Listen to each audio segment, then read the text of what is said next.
It's time for Coffee Company, fueled by Thornton's on Sports Talk 790. Holy crap, I don't know who the hell we think we are. Get off our show, idiot! The kids are playing their tail off, and the coaches are screwing it up. Go play intramurals, brother. Go play intramurals. They're supposed to be mature adults, but they're really not. Who's the kid here? Who's the kid here? Are you kidding me? Now here's Nick Coffey. All right, let's do it, ladies and gentlemen, boys and girls. Welcome in. Happy Hump Day. It is a Wednesday edition of Coffee and Company. In fact, it's a game day edition of Coffee and Company.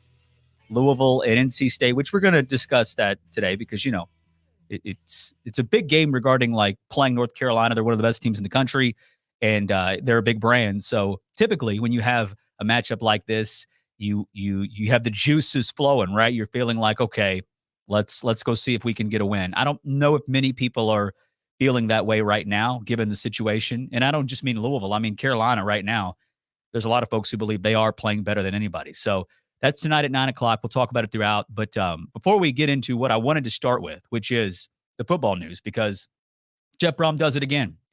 He's added another big addition in the portal. And I'm going to lay out sort of my overall thoughts on not only this particular edition, which is Tyler Barron, Tennessee transfer who was committed to Ole Miss. And then for a few weeks, it looked like he may flip. And then sure enough, he actually did it yesterday. So again, we'll get into that in just a moment. But this is the first time that we are live on the stream, not just audio, but visually here as I am in the studio.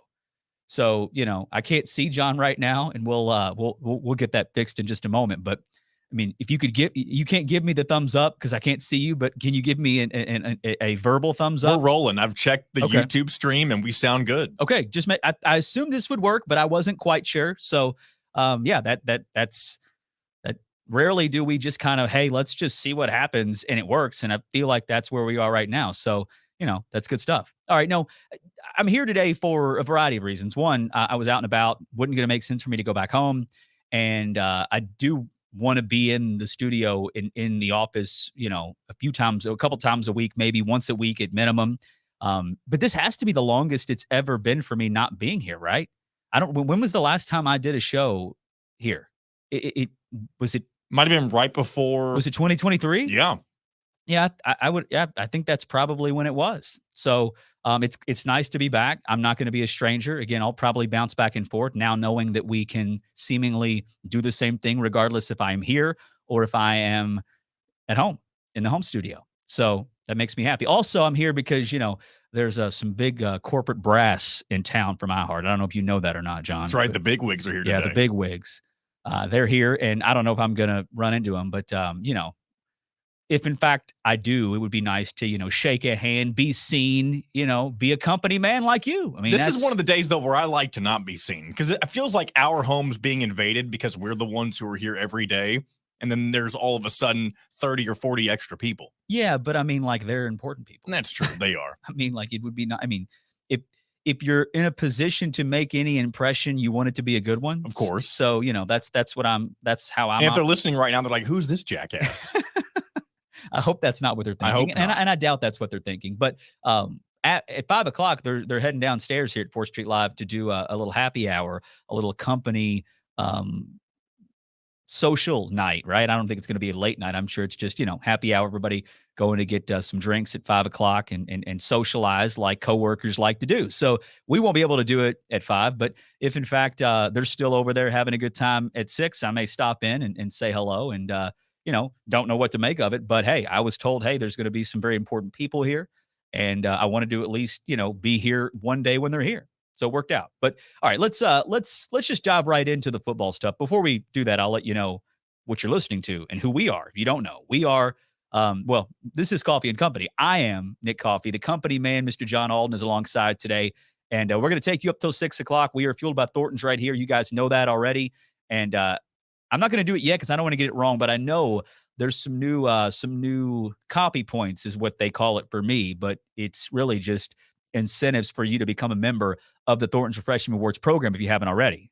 So I know there's some. I don't want to botch it, but I do know when it comes to saving money on gas as a member of the Refreshing Rewards program, it's about to get even better when it comes to saving. So I will get the official details before I share them with you, because I don't want to get it wrong. I want to make sure I'm letting you all know what Thornton's wants me to let you guys know. So anyways, we'll let you know how you can be a part of the show coming up here in a little while. We'll try to be interactive throughout the afternoon here. It's always easier to do that whenever I'm here, but even when I've been at home, it's been fine as far as, letting you guys call in and be a part of the show, contribute in a variety of ways. And again, we'll get to that coming up here shortly. But again, let's start with football. So Tyler Barron is the former Tennessee defensive end, pass rusher, and edge, if you will.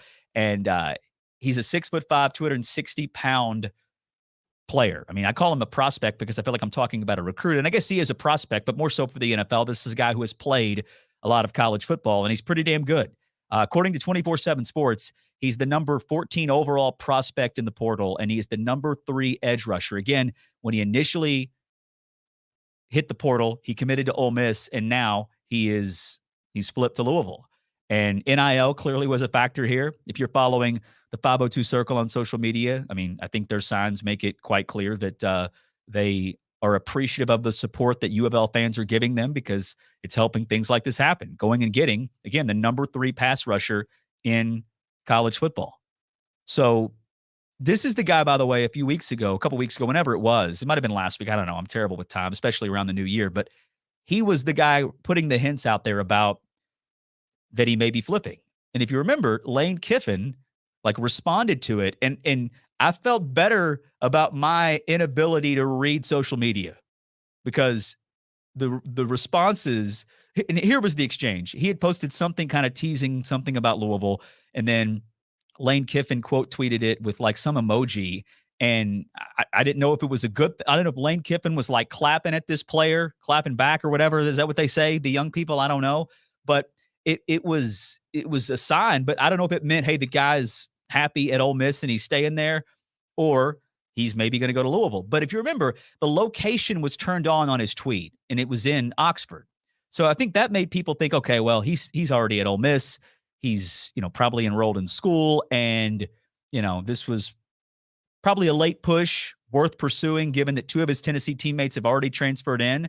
But I just assumed that it was probably over. Well, I was wrong, because again, yesterday it became official. U of L has not announced it just yet, and they won't for a little while. They don't announce a lot of these transfers until it's fully official. And there's already been some guys that have committed to Louisville in the portal, and then they didn't publicly decommit. They just ended up committing elsewhere, which really shows you what a verbal commitment actually means. But either way, he was enrolled. Somebody, I don't know who it was on social media, I saw retweets of somebody who had looked in the registry at U of L and saw that Tyler Barron was in fact a student. Now, I thought to myself, well, there could be another Tyler Barron at U of L that is, when you look up the registry or whatever it's called, and you can see who's enrolled in school, they don't list their height and weight. They don't list their age. It's just a student. So turns out it is in fact him, and he has flipped. And, Jeff Brom has been phenomenal in the portal. We've all known that. He was last year. He's been so far this year. And I don't even know if you're going to hear a whole lot of naysayers about this, but if you do, just keep this in mind. Right now, Louisville is, far in a way ahead of everybody else when it comes to these transfer portal rankings in depending on where you look. For example, right now, Louisville is number 1 in the rankings in On3. And if you look at the index score for On3, Louisville is at an 88, and Colorado is at a 74. So that tells you the lead you have currently. And by the way, it's LSU and Colorado and then everybody else. So the index score, that is essentially what they're using to rank these programs as far as where their classes are. So Colorado's at a 74 at number 2, Louisville again at an 88. And the number 3 is Ole Miss, and they're at a 59. So the portal last year, and again, this is something we talked about a couple of weeks ago, and I gave you my thoughts, but I think it's worth giving you my thoughts once again, now that we are, in fact, once again, seeing Louisville land a big addition in the portal that is now having people talk about them a little bit differently. Meaning, I just saw earlier, the AC, and I'll find out where it was, because I do want to reference some of the things that was in it. But Louisville is already once again being tabbed as a team that is expected to be the real competitor to Florida State for the ACC. Easier said than done because I think they're going to be really good this year. But what Louisville's doing in the portal is already generating expectations to be high once again next year, which is what you would expect, right? In fact, I just saw Pro Football Focus. They now have Louisville at number 14 in the preseason rankings. You'll see more rankings that come out once the dust settles a little bit with the portal, and then the rankings will probably change post-spring and all that. But I think this is a good way of putting some things in perspective for you. So Louisville last year was a winner in the portal. Like if you go look at the classes let me just pull it up here. So last year, if you look at the transfer portal class rankings, Louisville finished in the top 5. And I'm going to pull them up again here because, let's see here, because Louisville was one of the only teams, I believe. I think they were the only team in the top 5 that ended up actually taking advantage of what they did in the portal. Like they had a good year and the portal was clearly a factor. So last year, again, Louisville was at number, let's see. Let me see here. Yeah, Louisville, depending on where you look, they were anywhere between, top 5, top 10, and the other schools that were, that were really, really highly ranked no matter where you looked for the transfer portal rankings. Colorado, Ole Miss, USC, Auburn, Louisville. Those were, I would say, if you're going to average all the rankings you can find at Rivals, On3, and 24/7 Sports, those would probably be the teams that would be consensus top 5.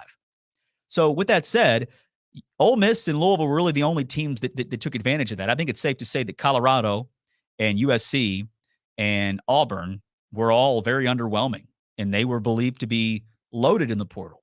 So it's just 1 year. Jeff's only been here 1 year, but he at least has shown that when he does go out and bring in a bunch of new players, he can make it work, and he did that. So the other thing you'll hear maybe people bring up when they talk about where Louisville ranks in the portal, they'll say, quality or quantity is more so why they're ranked where they are, not as much on, quality. So right now they're number 4 in 24/7 Sports currently, and ahead of them is Florida State, Ole Miss, and Texas A&M. So clearly 24/7 Sports does base it more so off of the amount of players that you have. And I've always thought that was kind of a lame way to do it, but whatever, right? You can find with the 3 different rankings that are out there, Rivals, 24/7 Sports, and On3. I mean, you'll find whatever one and here's what happens with fans, and I totally get it. You're going to reference whichever one makes your team look the best. So anyways, this is, I think, something that really will tell you that it's not just Louisville, adding a bunch of dudes that makes them highly, highly ranked in these portal rankings. So what I think is always the goal, put the rankings aside, the index, score, star, all that. If you can just look at what you lost and what you gained and know that you brought in more and you got better with the additions, in what you brought in is better than what you're losing. That's essentially what every coach, I think, is going to aim for, just to make sure, and if anything, break even, right? Don't get worse. But right now, if you look at everybody that has been in the portal on the Louisville side, whether that be leaving Louisville and going elsewhere or leaving elsewhere and coming to Louisville, this is how they're all ranked. The first player and by the way, total in and out, there are, and some of these guys haven't picked a school yet, but there have been 31 players that have either, that are involved in the portal for Louisville, whether it be inbound or outbound. Well, you have to go all the way to number 11 among those 31 players to find somebody that is ranked that high that is leaving. So Tyler Barron is now your number 1 prospect in the portal. Again, he's the number 3 edge. Ja'Cory Brooks, the transfer from Bama, he's number 2 receiver. Penny Boone, the MAC player of the year last year, the running back out of Toledo, he's number 3. Colin Lacey, South Alabama receiver who had just about everybody coming after him, he's number 4. Mark Redmond, the tight end at San Diego State, he is at number 5. Number 6, Thor Griffith, he is the Harvard defensive lineman who, is apparently a freak athletically, and there's a lot of buzz about him. Number 7, Jaleel Skinner, the tight end you just got from Miami. He's there. Number 8, another guy from Miami, a running back, Donald Chaney Jr. Number 9, Tamarian McDonald, a Tennessee safety who's transferred to Louisville. And then number 10 is Victor Cutler Jr., an offensive lineman who transferred from Ohio State. So Number 11 is Kevin Coleman. He's the best player in these rankings that is leaving Louisville to go elsewhere. So clearly, you're getting way better than the guys you're bringing in are viewed to be a lot better. Not just one or two of them, but a lot of them are better than what you're losing. And that's what you always want to aim for. But I don't know. I think Jeff's made it clear he's going to be effective and he's going to execute in the portal, which is great because that matters now. And look, if you're a program like Alabama or Ohio State or, an elite program, Michigan, Georgia, those places, you're going to utilize the portal, but you probably feel pretty good about your depth. It's more so about keeping guys there because you know what? You're an elite program, meaning you probably already have some of the best players in the country there. Well, Louisville, that's not the case. Louisville's never going to recruit high school kids at that level that those elite programs are. So again, the formula I've talked about is this. If you still recruit borderline top 30-ish, you're probably going to do pretty well, right? A class that's there, maybe there's a few of the high school kids coming in that are picking you over the elite schools. So if you're around top 30 and you can, again, keep guys around, whether that be guys that are turning down the NFL like Ashton Gelati, that's huge. And then you're gonna have guys that weed out that just weren't good enough to play here. They wanted more reps, or maybe they just realized, hey, I could play here, but I want a bigger role. I know they're going to go recruit over me in the portal. So the formula is in place and it's working. And last year, I know it didn't finish great, but they had 10 wins. That doesn't happen a whole lot. So one thing I want to add when it comes to the football stuff before we take a break and come back and talk some hoops is this. When it comes to the early return on Jeff Brom and the honeymoon, essentially, right? That's what year one was. And I know it didn't end great. Trust me, I'm not trying to act like that wasn't a real punch to the gut to have all that momentum and then you lose your last 3 games. Like, I get it. But either way, if you're going to look big picture, you're ahead of schedule. And here you are heading into year 2, and you've gained momentum since you ended your 10-win season. And all I'm telling you is that given the way the basketball program has that whole situation for the last few years and where Louisville football was before Brom, they weren't terrible, but it was a weird feeling because it just felt as if there was no energy, no juice. Like, people knew they weren't terrible. And I think even before Satterfield left, I think we knew deep down, like, they're not going to fire him. They probably don't, they don't have enough reason to just can him. And it all worked out. So what I wanted to say, and this is a long-winded way of saying it, is that don't feel like you're getting too excited because you should be excited. Big Louisville football make the playoff, but the momentum is there, and we haven't even. It's only been 1 year of Brom, so don't take it for granted, right? Because sometimes when you just expect it, which I think is where we are with Brom now. Like, we expect to win, we expect to be good, we expect to do well in the portal. And that's a good feeling because it means you're doing it pretty regularly. But also, don't ever feel like you're too excited. Don't take it for granted either because it's awesome. It is. All right, stick with us. We got a couple. Let's see. We got about 2 hours and 40 minutes left here. I would say we'll get you set for tip off, which we're going to talk about the Louisville, North Carolina game tonight. Kentucky, they're in action against Mississippi State on the road.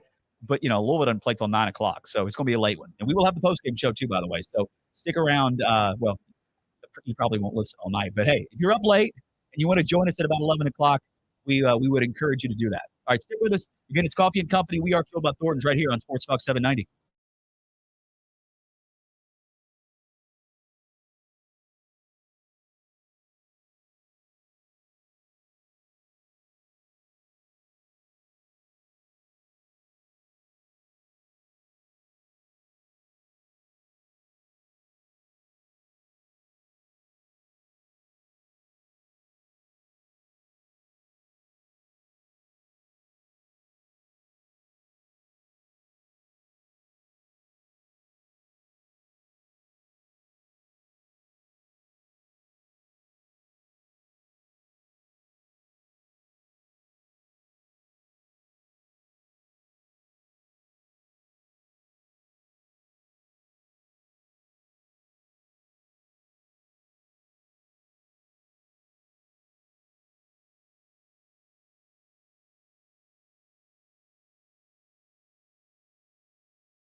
We love sports.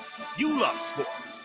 It's like a match made in heaven, ain't it? Sports Talk 790. Number one for sports.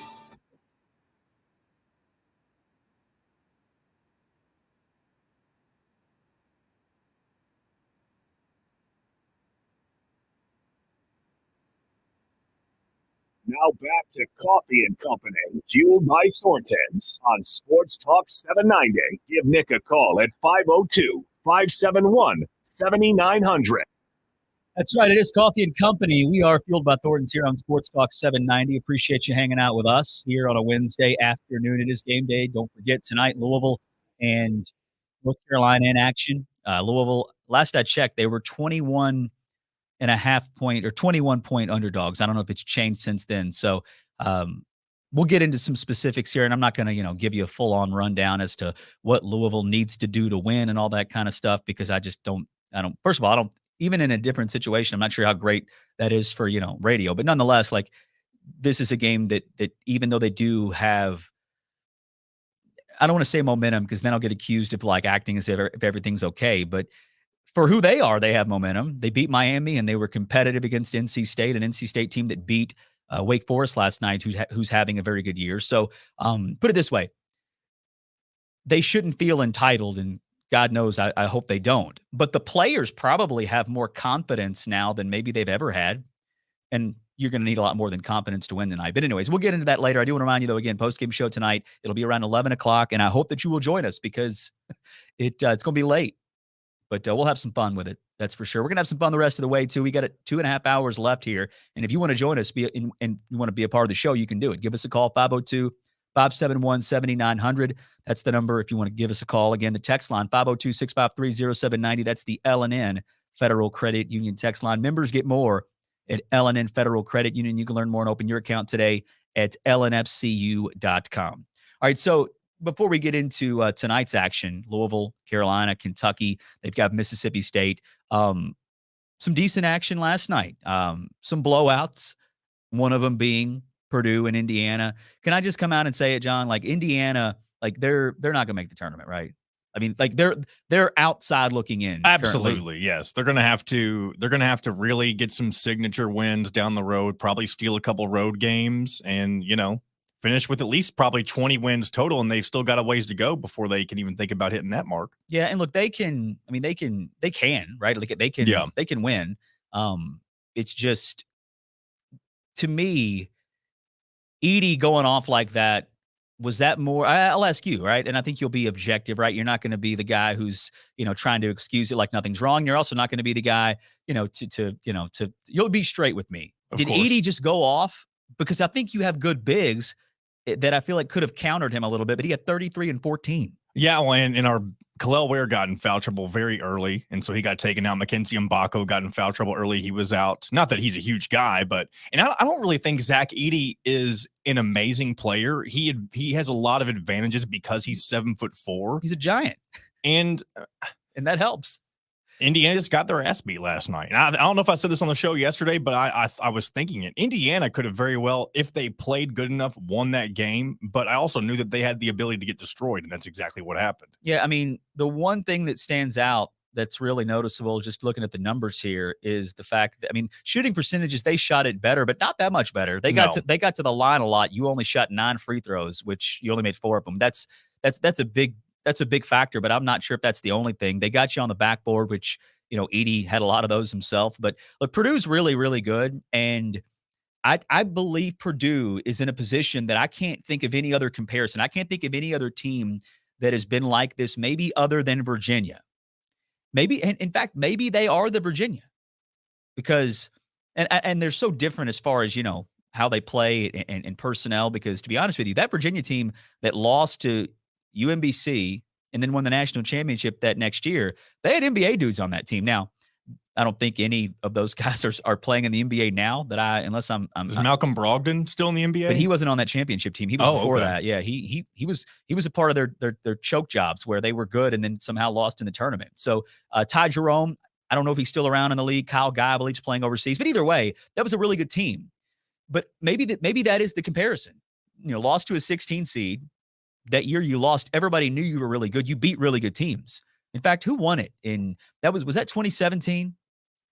Was that Duke? I think it was 2017. No, in 2017, the national championship, maybe it was Duke. Now I got to look it up because maybe, in fact, as I say, I don't know who the comparison is. Maybe it is exactly this team, this Virginia team. And it's not just because they both lost to a 16 seed. I mean, that absolutely, Carolina, by the way, won the national championship in 2017, I'm pretty sure. Yes, I see that now. So that Carolina team that won the national championship that year, I mean, let's go look at it. I would, and it may not matter, so maybe we'll look at it later. But given that both of them were, or I don't even know, was Carolina 1 seed?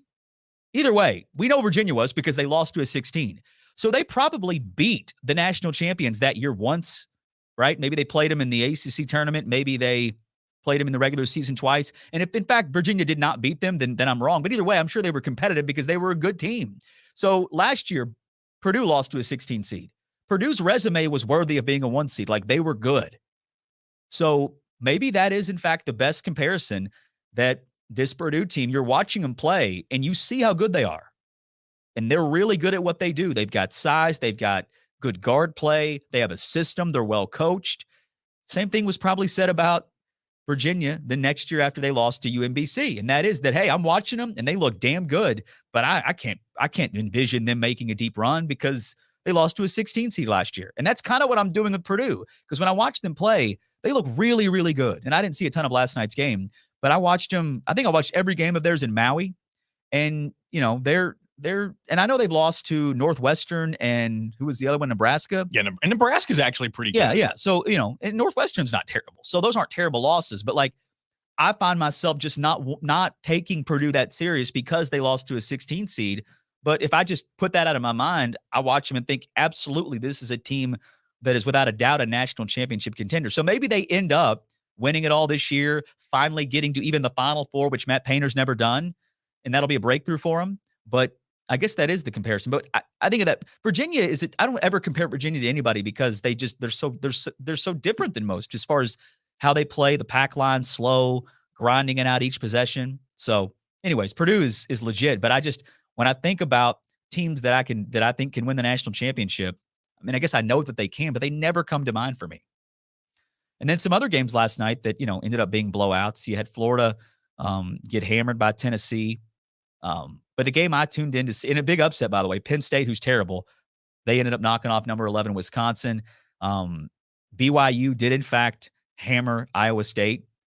They're a sneaky good team that I feel like I don't even know what their seed's going to be. I don't know what their matchups are going to be. But I can just tell you, when I see BYU in the field, I'm probably going to just go ahead and pencil them into the Sweet 16 because I've watched them enough and I think they're that good. But the game I ended up watching the last 10, 12 minutes of was Baylor and Kansas State. And heck of a finish. It went to overtime, and Jerome Tang was so impressive. His team was impressive. I don't want to act like it was just him, right? He wasn't out there making plays, but he's now 3-0 against Scott Drew, his former boss. 3-0. He's 10-0 all time as a head coach in overtime games, 5-0 this year. And if you watch that game down the stretch, they were shorthanded towards the end. They had a freshman come in, knock down a big shot. He hadn't scored since like early December, I think. But he called so many timeouts down the stretch. And it stood out to me because, anytime they had a basket to cut it to 2 or a basket to cut it to 1, whether it be regulation or overtime, he would call a timeout. And it's like he would kind of reset with his team each time. And I don't know, I'm sure he was drawing some stuff up, telling them what to execute, all that kind of stuff that, coaches would do in a timeout. But it's almost like he just wanted to get in front of them again to let them know, hey, we got this. Get a stop here. We'll come down and make a play. And that's exactly what they did. And, I'm not telling you I think he should be the next coach at Louisville, but I'm telling you, if in fact they could get him, he would be somebody that I would absolutely sign off on. That's not to say I wouldn't be happy with other coaches like a Chris Beard. But Jerome Tang is so impressive. I know he has not coached a whole lot as far as a head coach. He's coached the same amount of games essentially as Kenny Payne, although he's coached in a lot in more because they won in the Big 12 tournament last year, and then he also made it all the way to the Elite Eight. So with that said, he has some more experience under his belt in the tournament. But he's so impressive. He's got so much charisma, and if you just go watch what he said before the game and after the game last night, what he does in regards to just being genuine, and I don't feel like he's got a plan. I don't feel like he's following a script. I think he's just being himself. And it is exactly, I mean, I think it's what Louisville fans are starved for. And look, a lot of the Kenny Payne disconnect with the fan base, a lot of it's just Kenny is not super personable, right? He's not too high, too low. People say this to kind of, I think pile on, and maybe it is, but it's also just the truth.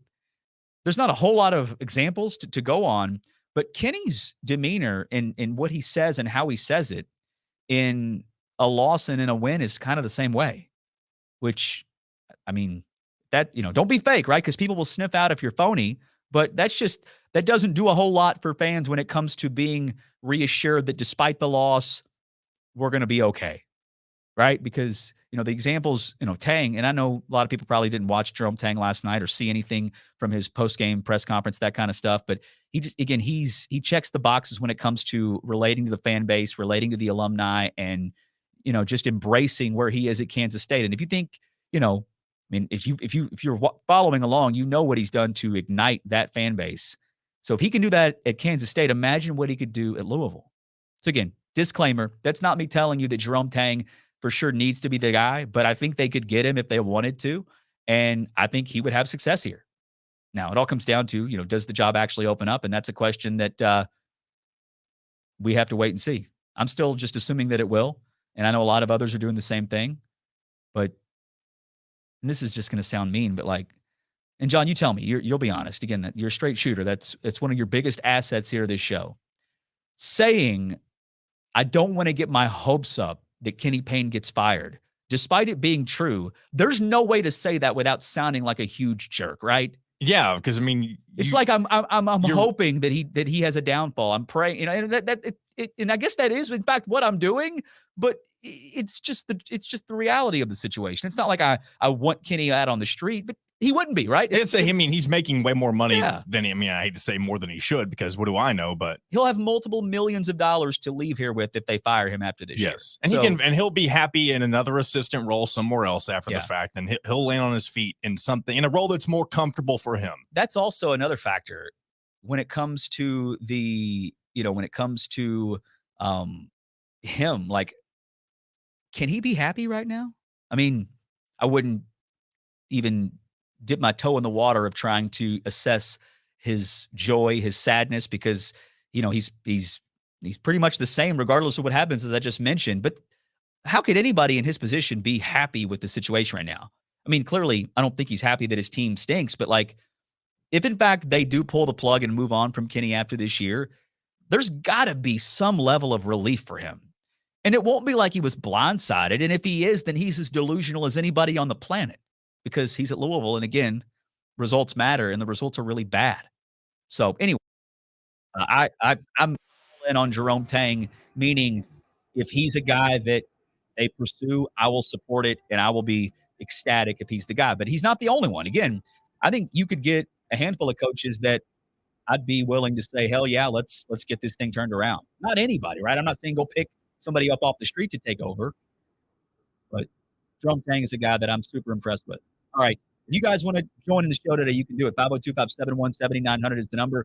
We got some other things we need to get into today, and we'll certainly do that over these next 2 hours and some change. So stick with us. It's Coffey and Company. We are Fueled by Thornton's right here on Sports Talk 790.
Greatest sports talk hosts in America. That's right. And if you don't believe me, you can ask him yourself. Kentucky Sports Radio with Matt Jones. Tomorrow at 10 on Sports Talk 790.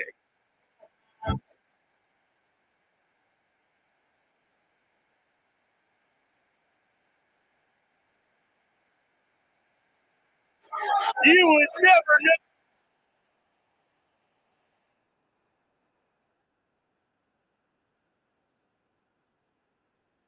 Now back to Coffee and Company, fueled by Thornton's on Sports Talk 790. Give Nick a call at 502-571-7900. I'm sure they're not the only one, but when it comes to websites that I oftentimes frequent, not only for just this show, but, because, it's a website I oftentimes utilize, whether it be to stream a game or ESPN.com has to be the only website that if you go to it on a computer, they still automatically just play video without you saying hit play. And it irritates the hell out of me because that's why the return there was, I hit the board on it, it's playing some, and I've got 18 tabs open here on Google Chrome, so I had to figure out which one it was. So I just need to just stay away from ESPN.com during the show because it's a good place for me to just go, see the schedule for the games tonight in college basketball, reference games from a night ago. But I'm sure there's other places on the World Wide Web that can give me the same thing without the annoying automatic, the auto play videos. It's just a pain in the rear end, no doubt. All right.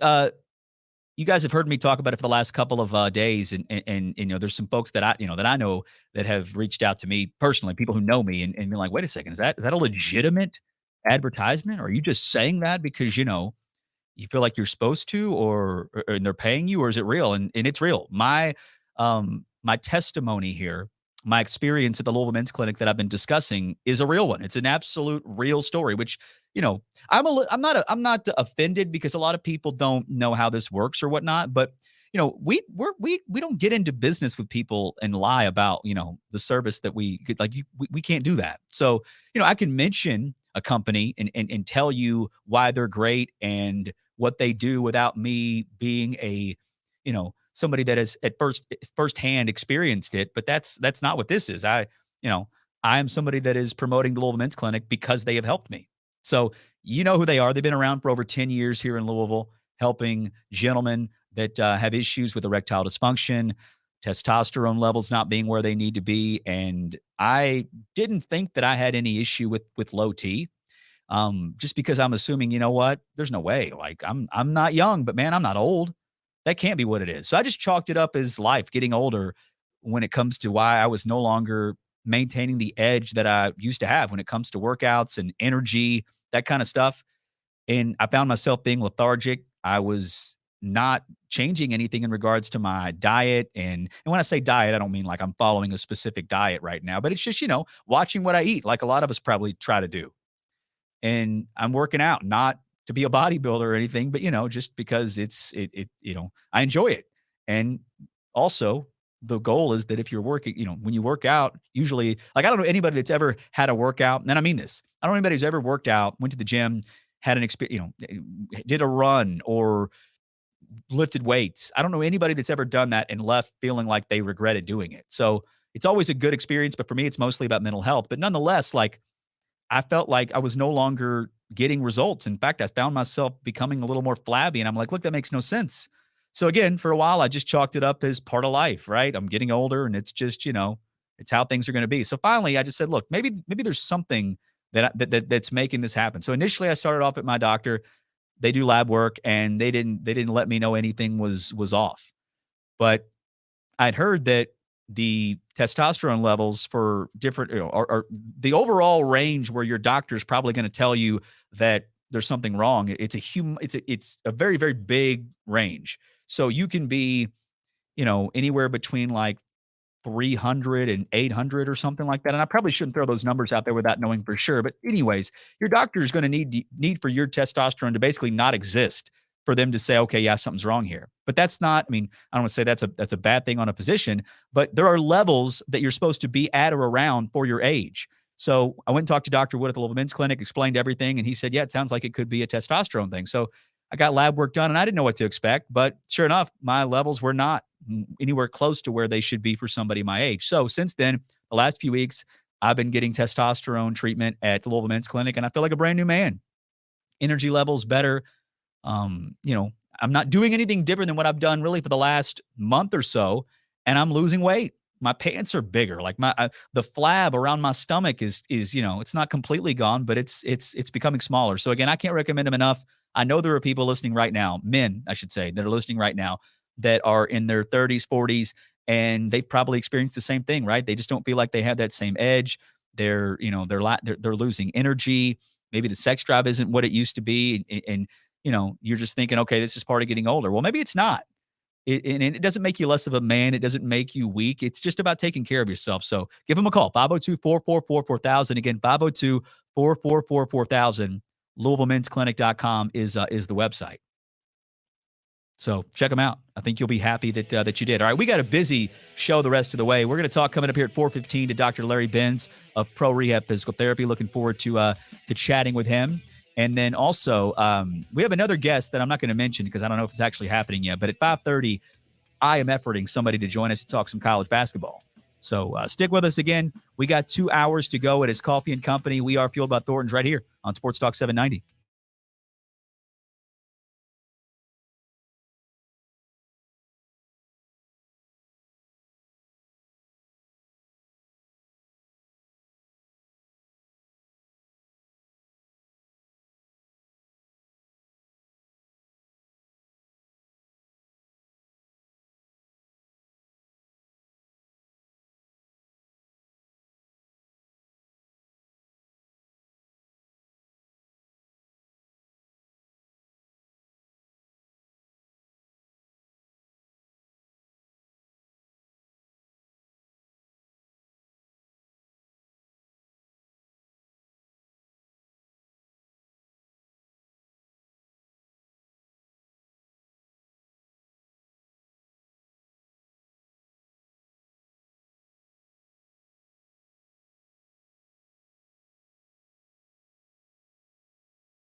from the TriCountyFord.com studios. This is Sports Talk 790.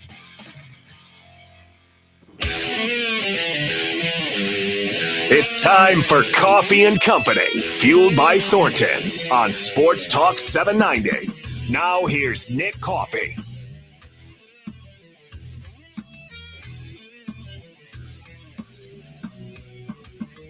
All right, let's get it started. It is hour number 2 here on a Wednesday afternoon.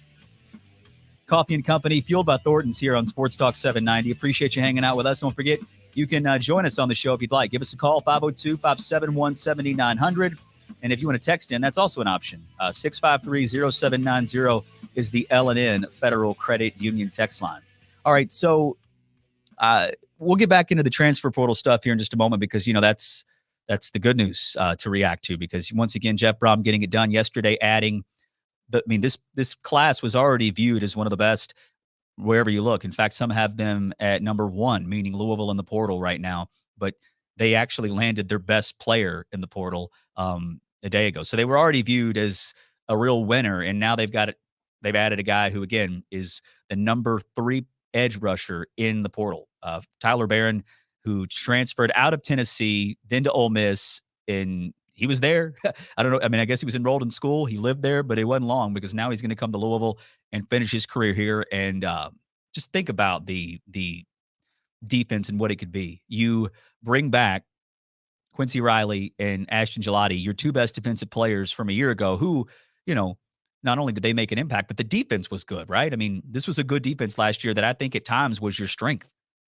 And now you've already added other guys on defense that should make an impact. And again, now one of the best pass rushers, edge rushers in the SEC that's transferring. So good news, no doubt. But let's talk hoops really quickly here because Louisville right now they are. Let me just double check here and see if there's been any change in regards to the spread because they opened up I think at 22 as 22-point dogs. Now I think last I saw it was around 21, and that's rare, by the way. I mean, Louisville is this the biggest they've ever been as an underdog? I mean, I don't know that off the top of my head. I certainly know John doesn't know that either. So I guess I'm just asking aloud because you got to keep in mind being an underdog by this many points. It doesn't happen at Louisville. They're even in bad years. So it wouldn't shock me if, in fact, this is the biggest spread that they are on the wrong side of. And it's mostly, I think, because of Carolina. It's both, right? Louisville is still, despite playing better, and they did beat Miami a week ago, they're still, by all accounts, a team that's not good, and that's a nice way of saying that they're bad.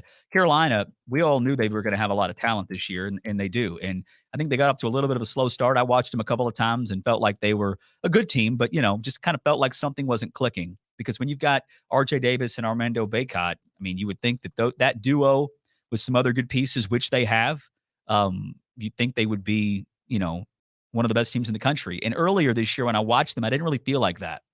And now when I watch them, I do. I mean, they're clicking offensively. I mean, they've got, again, R.J. Davis is really blossoming without Caleb Love. I mean, he's become more of sort of the do-it-all guard for them, and he's been efficient. He's averaging 20 points a game, 3.5 assists, shooting at 41% from 3, 95% from the line. I mean, he's probably the ACC player of the year right now. And then Armando Bacot has been kind of the same guy in college basketball for years, but it's effective, right? I mean, 15 and 10. He's a walk-in double-double, and sometimes he'll put up more numbers than that. Sometimes he'll have 20 rebounds.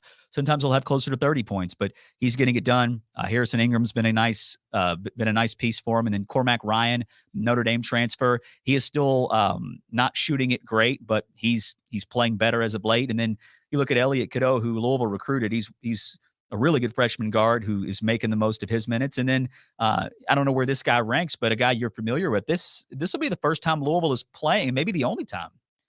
Yeah, I mean, this will be, well, unless they play Carolina again or maybe in the tournament, because Jalen Withers is on this team and his numbers aren't great. He's playing about 10 minutes a game, averaging about 5 points and 3 rebounds. So, that's probably what you would have expected his numbers to look like, given where he finished at Louisville, a guy who made an impact, but I don't think you'd say he was your best player. And at Carolina, he's not getting the same amount of minutes, not getting the same, shot. He's not producing for them because he's not in that role. And I'm sure he's content because guy's been in college a long time. He's from North Carolina. So, I'm sure he would like to have a bigger role, but I would imagine he's content because either way he's playing and making an impact on a really good team. So they're playing really, really well. If you just go look at, their last few games, I mean, their last loss was to Kentucky, which of course, not a bad loss by any means. Now, when you look at the fact that Kentucky, despite the loss to A&M, which I want to talk about Kentucky later because, I obviously they're still a really good team that I think is dangerous as anybody, but their loss to A&M was not the kind of loss that I thought it was. I mean, they easily could have won, but I didn't realize A&M's actually having a bad year. And they lost last night. And then Mississippi State's another team that I think is kind of comparable to A&M. So anyways, we'll get to Kentucky later. But since they lost to Kentucky, they ended up winning by double digits. This game might have been on the road, maybe neutral site, but they played Oklahoma. And I think that might have been a neutral site game, but they beat Oklahoma, who's a really good team. In fact, I don't know where they're ranked right now, but Oklahoma and Porter Moser are having a really good year. Charleston Southern, not a team that you would really expect, a challenge from, and they didn't get it. They beat them 105-60. And then in ACC play, they knocked off Pitt on the road. They beat Clemson, who at the time only had one loss. They got a good win against their rival, one of their rivals, I should say, in NC State, and they beat Syracuse 103-67. So look, you knew going in they were going to have the personnel to be really good. And now we're seeing them play really, really good. And that's not a good sign for Louisville tonight. But as I said earlier, and I'm not doing this to make a bad joke, but this team, meaning Louisville, they really should have more confidence now than maybe any point this year. You got to keep in mind, before they played a regular season game, they lost an exhibition game to Kentucky Wesleyan. So that led to, of course, the conversation to get right back going when it comes to Kenny Payne and his inability to get Louisville in the same planet as what their standard is. And these guys know that. And then even when they would beat the bad teams, I'd say the one game where they felt like, okay, we won against a bad team and we actually played pretty well, I would say it was probably Pepperdine. But you got to keep in mind, that was when everybody looked around like, what are we doing? How do we feel? Like, we thought he'd be fired. He didn't get fired. Like, they won. They played better than what we were used to. But, like, what do we do with it? That seemed like where the fan base was, or at least a lot of the fans when that happened. But against Miami, they played good basketball. And they didn't beat Miami because Miami was terrible, although they didn't have a good game. But I think Louisville played well, and they took advantage of Miami probably thinking they could sleepwalk through that game. And Louisville never wavered. There were runs back and forth like most games have, and Louisville kept fighting, and they got the win. And the same thing happened against NC State, other than the win. They didn't win. But I'm sure these guys don't feel like world beaters, and they shouldn't. I hope they don't feel entitled by any means. But I do think it is fair to assume that they probably internally, as a team and as individuals even, have more confidence now than they've had at any point this year. You're going to need a lot more than confidence to win tonight or to even keep it competitive.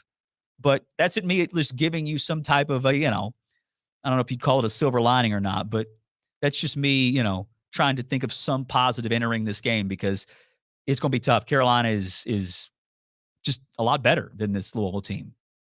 So tonight, 9:00 will be when it gets started.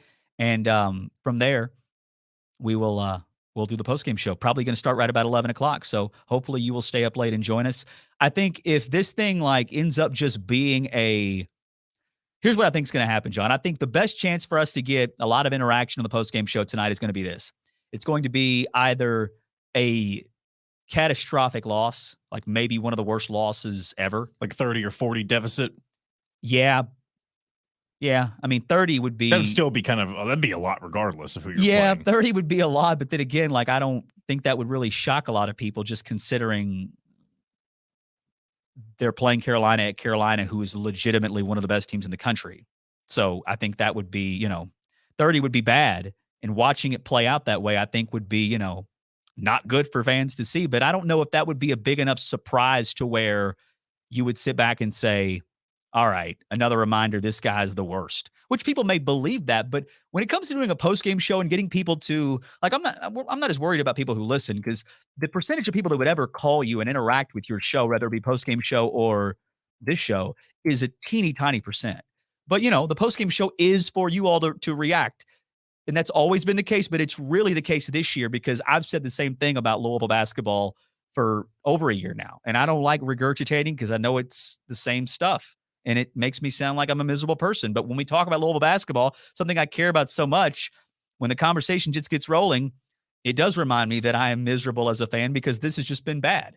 But fortunately, in the last few games, we've had better product on the floor. You only have one win in the last couple, but either way, like this team is at least giving us different things to discuss, and that's better than the majority of what we've done here on these post-game shows. So we'll see what happens. But I think 40 would probably have to be like the ultimate, like people have lost their mind once again, and they're just so angry they can't sleep. So you know what they're going to do? They're going to call us and vent.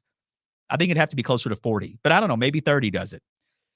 And I think also if they're competitive, like if this is a game, and I'm not saying it will be because I don't think it will be, but hey, I also didn't think they'd beat Miami.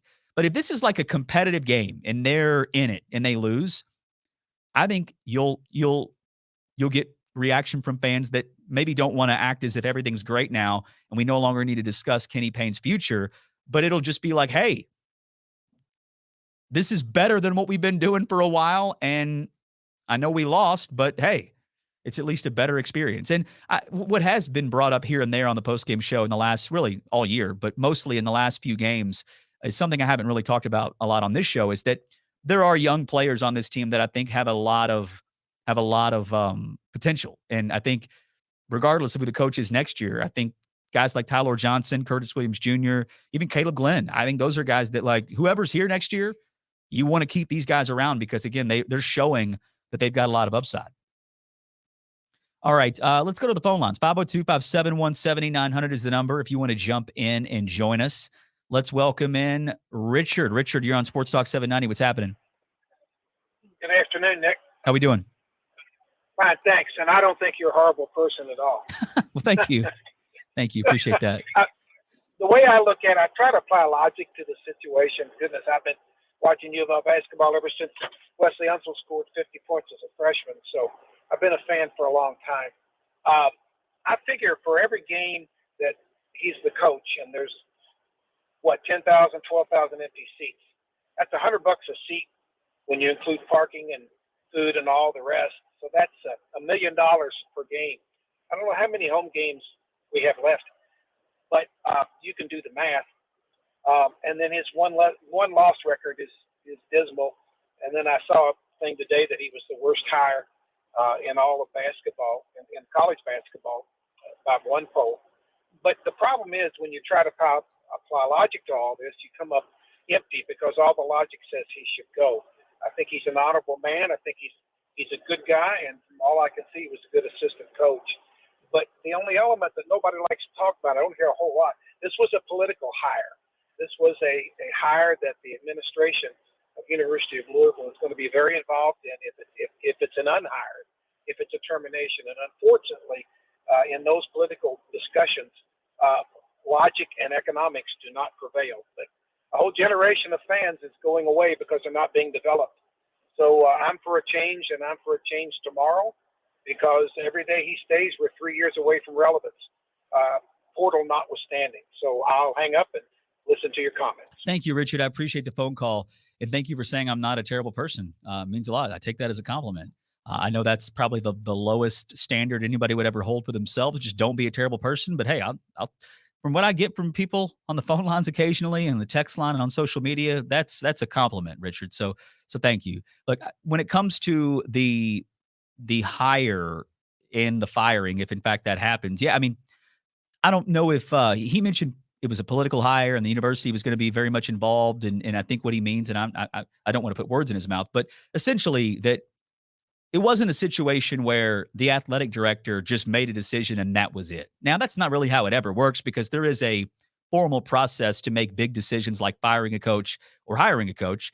But I think a lot of places, not to say that the school, the university, the president, the board, or whatever they have, other places don't have boards necessarily.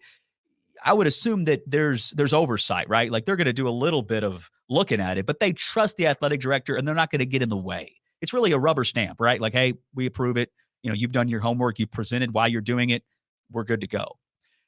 I don't think that was the way this thing happened with Kenny. I think it was more so like, hey, we're going to be more like, you can run the process. You can, you're going to be the athletic director. Therefore, you are a vital part of this. But overall, like, Josh didn't make the ultimate decision because at the time he was the interim. Now, we'll never know unless maybe down the line we get full transparency, which I doubt we will. We'll never know exactly, where the search started and how it ended, meaning was Josh still going to be talking to other candidates? Did he think Kenny was clearly the guy and that was it? He didn't talk to anybody else. Did the school tell him, the board, the president at the time, did they tell him, look, you can go through the process, but we're gonna recommend you hire Kenny Payne? We'll never know the answers to that probably, and it doesn't matter. At the end of the day, they hired him, and you can't go back and change it. It was clearly a mistake given where we are now, and that's that's unfortunate. That's not it's not ideal. But I will say this: when it comes to when it comes to moving on from it, I mean, I think if they fired him tomorrow or next week, I mean, it would be, I think, a relief for fans to know that, hey, there's been acknowledgement that this thing's over and Louisville will be talked about because the job is open. And that could lead to people realizing, oh, wow, despite how bad they are, there could be, if they do make a change, that there could be a lot of interest in this position. So, all right, we are almost to the top here, or not the top, but to the next break. I know we have Larry. Can you ask John? Can you ask Larry if he minds holding for just this break? If not, we'll go to him now. But we don't have a ton of time. I guess I'm asking him to live produce here on the air. But when we get Dr. Benz, we want to make sure we make the most of it and take advantage. But he's a busy guy, so if he doesn't have enough time, then we'll He can. perfect. That's why Dr. Benz is the best. He's the best. All right, quick break. We'll come back. We'll talk to Larry and keep it rolling along here. It's Coffee and Company. We are Fueled by Thornton's here on Sports Talk 790.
That's why we serve them up.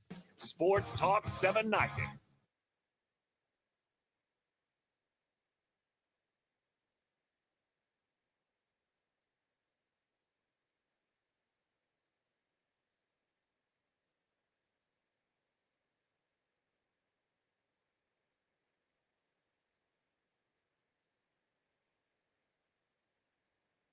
Now back to Coffee and Company, fueled by Thornton's on Sports Talk 790.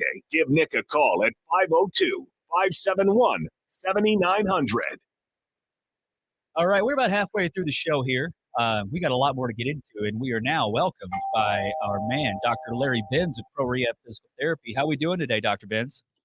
We're doing super, but more importantly, how are you doing, Nick? Doing good. I am. I'm still, well aware of the Louisville basketball situation overall, but I'd be a liar and I'd be disingenuous if I told people I wasn't enjoying the way they play these last couple of games. So a big challenge tonight, no doubt, on the road against one of the best teams in the country. But hey, fans, I think will at least tune in, and if these teams playing hard, it's better than what we've gone through at other times. So in a weird way, the spread's big tonight, but I'm excited for the game. Yeah, me too. And we have been playing hard and well, and that's what we want as fans. We want to see them progress, which they have, and they're awfully thin in progressing, which is even more impressive. So let's keep our fingers crossed for a win tonight. No doubt about it. All right, so the NFL playoffs, of course, have been so far so good as far as the action, right? I know. I'm sure if your team's playing or they didn't make it, then it's not going so well. But the conditions in Kansas City, I mean, it was one of the coldest games in the history of the NFL. When it comes to trainers and folks that are there on the sideline that are professionals that are there to make sure these guys are taken care of and keeping them as healthy as they can. I mean, when you're playing a physical sport that, of course, is, essentially like a car wreck on every play when you consider the specimens that are in the NFL. I mean, is there anything you can tell an athlete to maybe not suffer the impact of getting hit in that cold weather? I mean, it's almost like when it's that cold and you get hit by somebody that big and athletic, again, it's like a car wreck. I feel like you may break in half. I'm curious if playing a physical sport in those kind of conditions, is there anything you can do to kind of make it not? Because I feel like you could be more prone to an injury, but maybe I'm wrong. Well, there's certainly lots of factors at play here, and you've heard a lot of the players make commentary on this last game, and seeing their social media and stuff is kind of interesting. Sometimes if they're not running as fast and there is some limitations to it, you could think that the impact forces might not be as much. So that's one perspective. The flip side of that is the ground is much harder, regardless of whether it's turf or natural. They have the best in terms of equipment to keep them warm. If you notice, none of them are wearing a big heavy coat. They're layering, and they're using that effect, and that's something we could all learn. I think it's fascinating when you consider that they don't like to practice in cold weather, and so you have certain advantages. And that's not surprising why the home field advantage won so much this past weekend. Very few, didn't. And in part in weather conditions, it's helpful. Last year was, remember the exception with Buffalo kind of laid an egg in their playoff last year, even though they were at home on some really, really bad weather conditions, as you remember. But it's what kind of makes football so unique. It really does. It makes it more fun for the fans. The playoff games in the NFL seldom disappoint. I mean, there were a few blowouts last week. My Cleveland Browns, basically didn't show up. And then Tampa Bay just demoralized an already demoralized Eagles team. But outside of that, there's some really, really good games, and it's a lot of fun. So the weather will play. I don't know that there's statistically any greater number of injuries to answer your question directly, but certainly there are safeguards that are put in place. And but I thought the completion percentage last week, given the weather, was actually quite good, especially for the Kansas City for Mahomes. So yeah, you look at Kansas City and even Buffalo. I mean, I know Buffalo was a little different. It was cold, obviously, but also the snow wasn't impacting the game at the time. But yeah, I mean, everybody just thinks the under is going to be the play, and points won't be scored that much just because of the conditions. But both those games, I mean, even Miami, who did not match, of course, the score they lost. I don't feel like the weather was the factor in them not being able to get comfortable offensively. Yeah, I was surprised by that. No, I think you're right. The other factor is that it really goes to show you who the great receivers are, because patterns make a difference when it's cold. And boy, the best receivers really showed up last weekend, didn't they? I mean, No you doubt had about it. the rookie have well over 100 yards and some other good stuff. So they have to have the passing game. The running game just doesn't completely cut it in cold weather. Let's talk about the Ravens. That's the team that I find myself pulling for just because I want so badly for Lamar to make a deep run. And of course, they're a Super Bowl contender. I don't know if that's going to be the way it plays out, but we know that it's certainly possible. And he's about to collect his second MVP trophy. So with my Colts being, the Colts and letting me down, I'm now all in on this Ravens team. And I wanted to talk about Mark Andrews because he's somebody who had surgery in mid-November. He had a cracked fibula and an ankle ligament injury that led to him having surgery. And, he's been removed from IR. I just saw an update from Harbaugh, who says that he took a major in fact, the quote is this, Larry. It says, today was his best showing so far. He took a really big step. I guess my first question would be, given the injury, the surgery, was it an expectation that he would be able to play? I feel like whenever it did come out that he's heading in the right direction and could play, I feel like that was a surprise to a lot of people.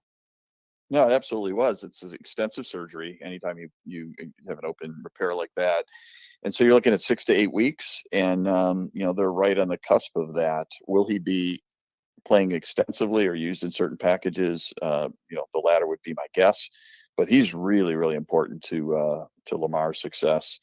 The other fun thing to see is how effectively they've had 3 weeks of a layoff, and so they should be coming in outside of Mark Andrews. They should be coming in very strong, very refreshed, very eager to play because many of them didn't play the last week of the season. Then they had the bye week and everything going, or not the bye week, but the first playoff week. So wild card. So it'll be interesting to watch. And, gosh, I think everybody in Louisville is rooting for Lamar. That's for sure. And he needs another playoff win to kind of get that monkey off his back. He's only won one, I think.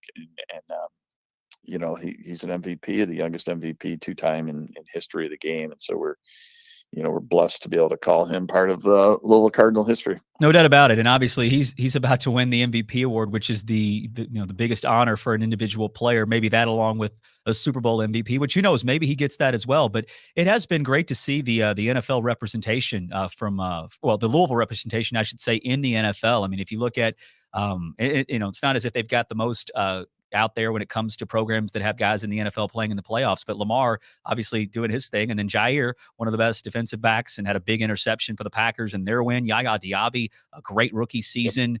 Grenard and Sheldon Rankins. How about that duo? I know it wasn't great for you and your Browns over the weekend, but I've been well aware of those guys and what they're doing, all of them, but just to see that here we are this deep into the playoffs, although it's not super late, but it's just nice to have the representation. It can only help you, right, when it comes to building the brand and bringing more talent in.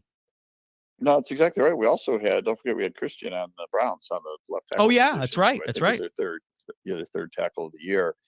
There's an interesting correlation that a lot of people, especially if you like to dig into Reddit and things look up these data analytic types, and intuitively it makes sense. And that is, you just take the number of professional football players that played at a particular school, and that kind of leads you to the success of that school on a year-by-year basis. And so it's not surprising that the Alabamas, the Ohio States, the Michigans, and USCs and stuff have led in those. And we certainly, Louisville, if anything, has been overrepresented the last few years. So it's great to watch, and some really special positions. I think we also have a fair number of coaches in the league still. And, success breeds success. And when they see a Sheldon Rankins, for example, it can certainly influence people from his geography. Louisville's a real deal once you go there. So there's a path. Impact. Yeah, absolutely. Dr. Larry Benz is our guest, joining us here on Sports Talk 790. This news is not recent by any means, but it is in regards to an injury, and it's unfortunate. But Dennis Evans, one of the star freshmen that had joined the program this year. I say star because, he has star potential. He's a giant. And when he did play, you could see that there's a lot of upside there despite how raw he is. But an injury has led to him no longer being cleared to play basketball at the University of Louisville. From what I understand, his family and Dennis are going to try to potentially get cleared elsewhere. And I guess I'm asking you to, predict the future, or maybe just, tell us, I guess, how common is it? I guess it depends on the situation, and we don't know, and we're not entitled to know exactly what's going on with Dennis Evans. But I mean, I would assume, and I could be wrong, that it's rare that if a medical staff that represents one program is saying that they can't medically clear you to play, it just seems unlikely that unless something changes, it seems as if it would be a real uphill battle for Dennis to get cleared elsewhere. But again, just your thoughts on that whole situation. Again, I know there's certain things that we don't know, but just a tough break overall for the young man. Yeah, no, I think you hit the nail on the head. I mean, if we can't clear him, who can? Yeah. However, and this is the big however, there is no standards in college. And so there's not a mandate, so for example, if you have a physical in the NBA or you have a physical in the NFL and you flunk it, no team is eligible to take you, right? Sure. Those things are sort of transportable. In college, there is no mandate that a school screens certain types of disease processes, hereditary types of things. Not suggesting that he falls into that classification, but at the end of the day, as things evolve, you get to determine, whether there's medical clearance. He had a shoulder injury, I think, at the time, and his family, and understandably so, this is a big investment. My understanding is he's remained a student, or can remain a student, certainly at University of Louisville, no honor scholarship. But I don't know what the family's interest is. If it is to go elsewhere, he is going to have to clear. And because the standard of no standard exists, it's going to be on a case-by-case basis. This is not to suggest that colleges don't follow good sports medicine, but it is to highlight that they absolutely do at the University of Louisville, and in particular with having a great health science complex, great sports medicine physicians. There's a higher level of rigor and evaluation than you might say at a smaller school. So I'm not going to speculate, but my understanding is that he's going to seek to take his talents elsewhere, and God bless him. I hope it works out for him. Same here. And, I'd not thought about that as far as there being, an overall standard to where, hey, the NCAA said he can't go, therefore there's no school underneath that NCAA umbrella that would be allowed. But I mean, essentially it sounds as if there is in fact a medical professional that a university trusts to make these big, important decisions. If they were to say, you've got the green light, that's really all it would take, right? Exactly. That's exactly right. It's an individual clearance decision at that particular institute. Yeah, that's I guess that makes, I still think it's going to be tough for him, but I guess that's maybe why they want to at least give that a shot. All right, Larry, I know you're very busy, so I won't keep you much longer. Just last question. Who do you think we will see in the Super Bowl? Wow, great question. I think talent-wise, it's going to be very, very difficult to beat San Francisco, and I certainly hope it's our good friends, the Ravens. Same here. I think that would be a great Super Bowl, regardless of, the local tie here and with Lamar. I think if that's the matchup, I'd say, fans of other teams would want their team to be there, but I think we would get a very entertaining game. And I'm with you. I think that's who it's going to be, and that's who I hope it is. But Larry, appreciate you making time on short notice. Enjoy the rest of your day, and we will talk soon, my friend. Thanks, Sal. All right, that is Dr. Larry Benz of Pro Rehab Physical Therapy. Good stuff there. Yeah, I know the Dennis Evans is that the whole Dennis Evans situation is not a recent discussion that we've had here, because it's over. He's no longer with the program, and it's unfortunate. But I'd never thought about that at all, and it was good info from Larry in regards to the reason maybe his family is still trying to pursue is because they, if they can get clearance and he's good to go, they want him to play basketball. He wants to play basketball. It's been a huge part of his life, but those that have said, okay, what does this mean? Because the vague release got some criticism, and I think it's just because at the time of this news, it seemed as if, nothing could go right. Everything was going wrong, and you were going to be critical about anything, which, again, I get it. I think they were vague because of that. That is the absolute clarity of the situation. He is not cleared to play by the U of L medical team. Therefore, he can't play. And all it would take is another school, whoever they trust to make those important decisions from the medical side of things. If they were to have a difference of opinion, that would mean and they think he can play, then he'd be able to do it. But I think it's going to be tough for that to happen. But I certainly don't fault Dennis and his family for going that route, because, again, part of his life, and he's got a bright future if he's healthy. But right now, it doesn't sound like that's the case.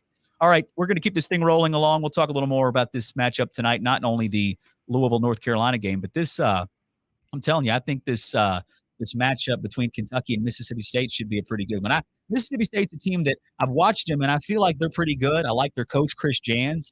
I like some of their personnel, but the numbers, the record, all that, it doesn't back me up when it comes to what I think of Mississippi State. But I do know they'll have a good crowd, and those cowbells will be.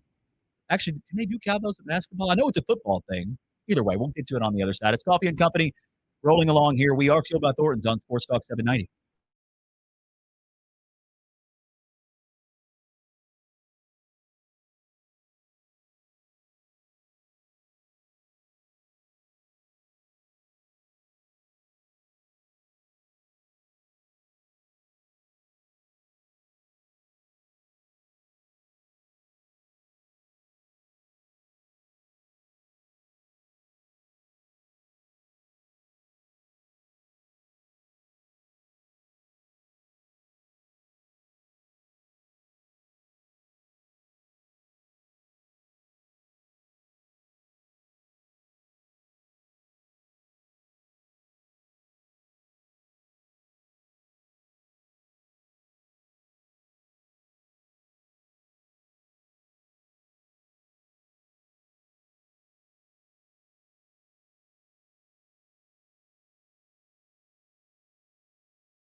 Kentucky Sports Radio with Matt Jones. Tomorrow at 10 on Sports Talk 790.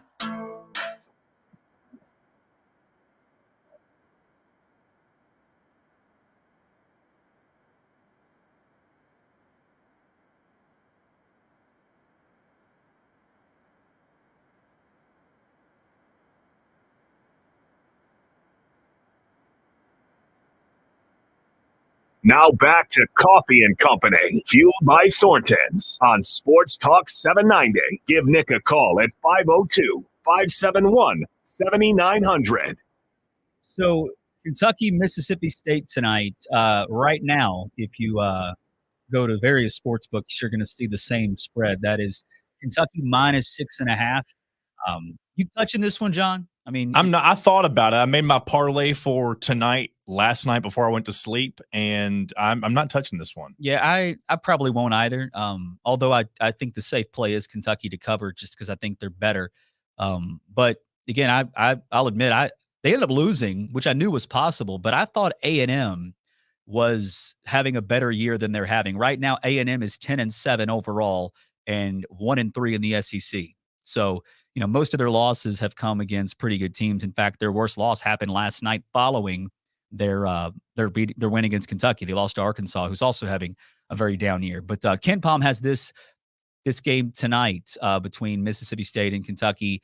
Let me see here. The projected score here in this one via Ken Pomeroy is 80-75 Kentucky. So that would mean it would be closer than what the spread is, and that would be a cover for Mississippi State. But yeah, I probably won't touch it.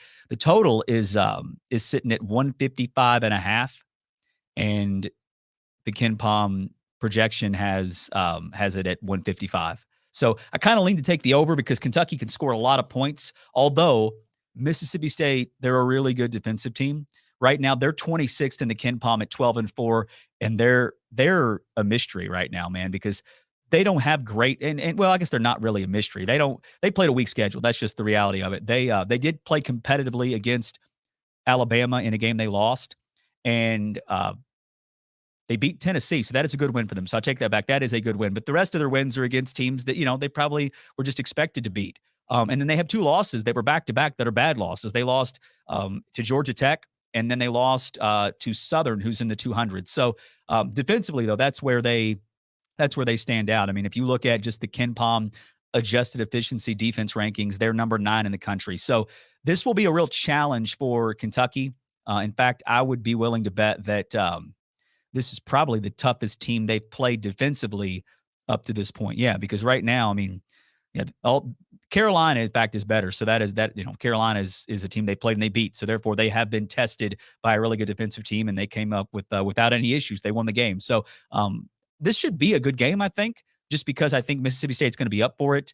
They do have some momentum, as I mentioned. They lost to Bama, so I guess maybe they don't have momentum coming off a loss, but they beat Tennessee, and that's a good win for them. Tennessee's one of the best teams in the SEC, no doubt. So I'll probably do a straight bet, not a lot on it. And just to be clear, I don't ever put a lot of money on a game, but probably $10 on the over, just because I think Kentucky's going to be able to score. And here's the reality of it: Kentucky's not good defensively. And that's not me, the Louisville guy, trying to pick apart this team. I nearly black out when I do it, but it's the truth. I think Kentucky's one of the best teams in the country, and I would not be shocked if they win a national championship. I think they're that good.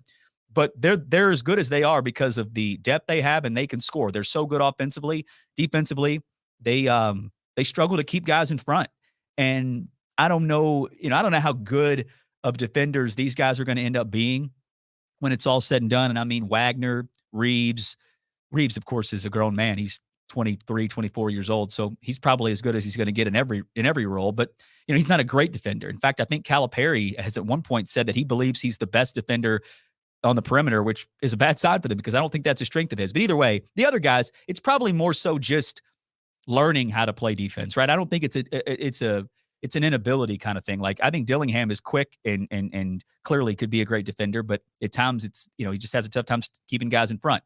Shepard, he'll make plays. He gets steals. I mean, he's super good he's super, I was going to do the old, just one of the cliches that you describe a white player. I was going to say he's crafty with his hands, which I don't even know if that's a thing you would, I don't know if that's a way you would describe anybody having good hands, but I'll put it this way. He's savvy defensively, right? He's he's so smart as a player, and he finds himself right place, right time in a passing lane, taking the ball from somebody, but not doing it because he's just, an elite level guy with quickness and whatnot. So long story short, Kentucky, their weakness is defense. And honestly, if they are who they are who they've been for the majority of this season offensively, it probably won't come back to hurt them unless they just become really bad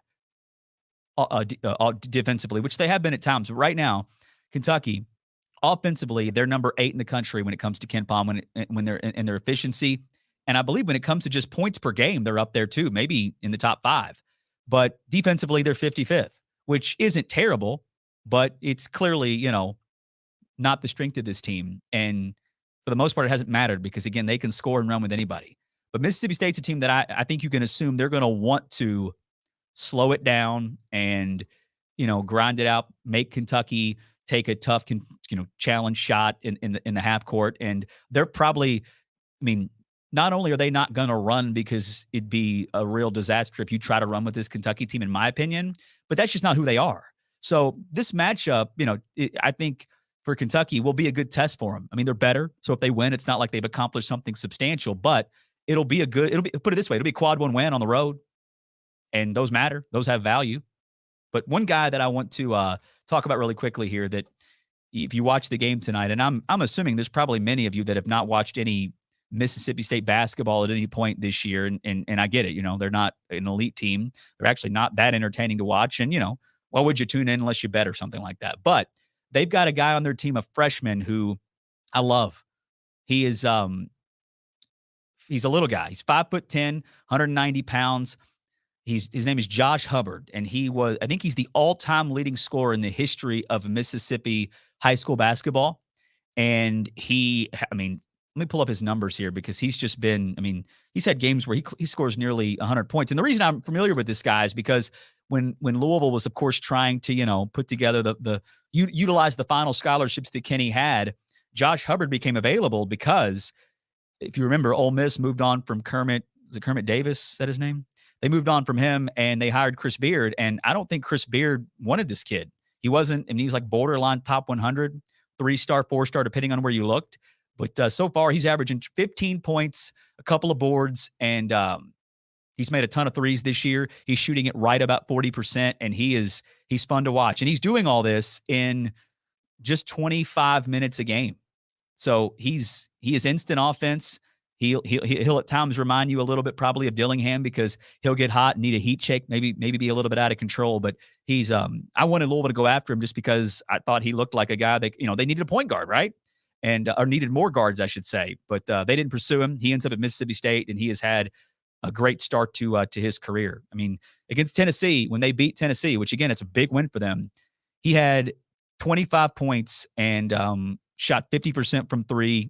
And he did that in 28 minutes. So he's really good. And I don't even think he starts for him, to be honest with you. But yeah, tonight I would if you're going to bet on this game, I would suggest the over just because I think there's going to be points scored. But then again, I know some of you probably made some money going against what I've been sharing as far as my wagers on NFL and even college basketball as of late. So I'm due. I need John, he had his parlay hit last night. So congratulations to him. Maybe I need to start. Trusting him. You know what I did?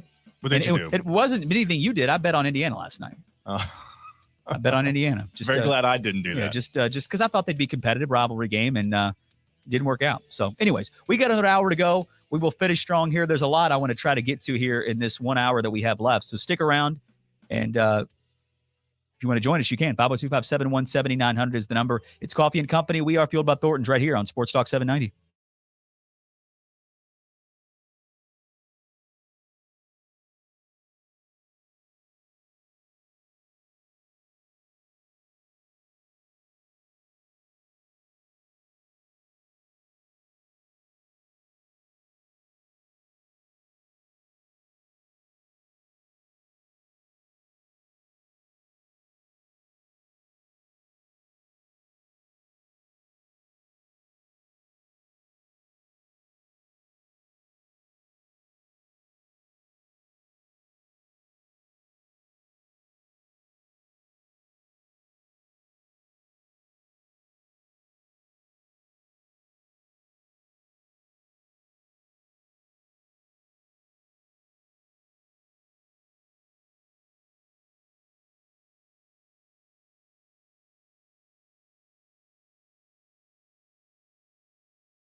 from the TriCountyFord.com studios. This is Sports Talk 790.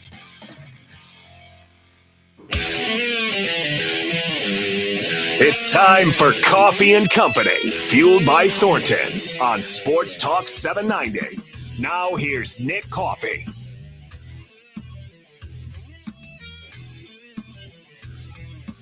All right, let's finish strong here, shall we? It is the 5 o'clock hour, game day edition of Coffee and Company. We are fueled by Thornton's here on Sports Talk 790. Become a member of the Refreshing Rewards program if you have not already. It's free to do, and you will instantly realize you should have done it long ago. So go to refreshingrewards.com or download their app, and I think you will be happy that you did. All right, if you want to join us, we will open up the phone lines here in the first segment in the 5 o'clock hour. I do want to let you know we have a guest coming on at 5:30. It's going to be C.L. Brown of the Courier-Journal, former U of L beat writer. And then he spent some time working for ESPN. I believe we worked, ESPN, and was down there in Chapel Hill for a while. And I don't know if he's going to be at the game tonight or not. And he's back in Louisville working for the CJ. But he'll join us to talk college basketball, Louisville basketball, and he is somebody that can certainly give us some perspective on North Carolina as well. So we'll do that at 5:30. But if you want to join us now, you can. 502-571-7900 is the number. And if you want to text in, you can. 502-653-0790, the L&N Federal Credit Union text line. And I'm going to get to the text line in just a moment. I've neglected some of you guys today, and I do apologize. But we've been busy.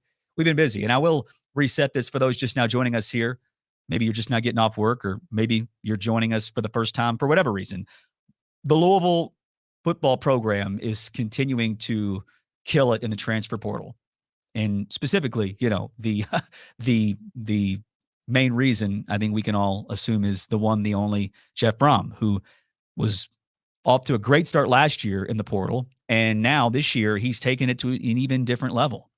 And the latest edition is the best. If you just look at the 24/7 Sports transfer portal rankings, they have him as the highest rated guy that has left elsewhere and come to Louisville. And this is Tyler Barron, who was at Tennessee, and I don't know how early he committed in the process, but he was committed to Ole Miss, was at Ole Miss, and then decided to flip his commitment to Louisville, which, of course, again, a big deal. It's the kind of commitment not only that is great, because if you know where guys rank in the portal and whatnot, it's a big get, but it's getting Louisville back in the conversation out there as far as winners, losers, who's got momentum, who doesn't when it comes to college football in the early part of the offseason here. So this is, Louisville is one of the only teams that in this new world that is the transfer portal.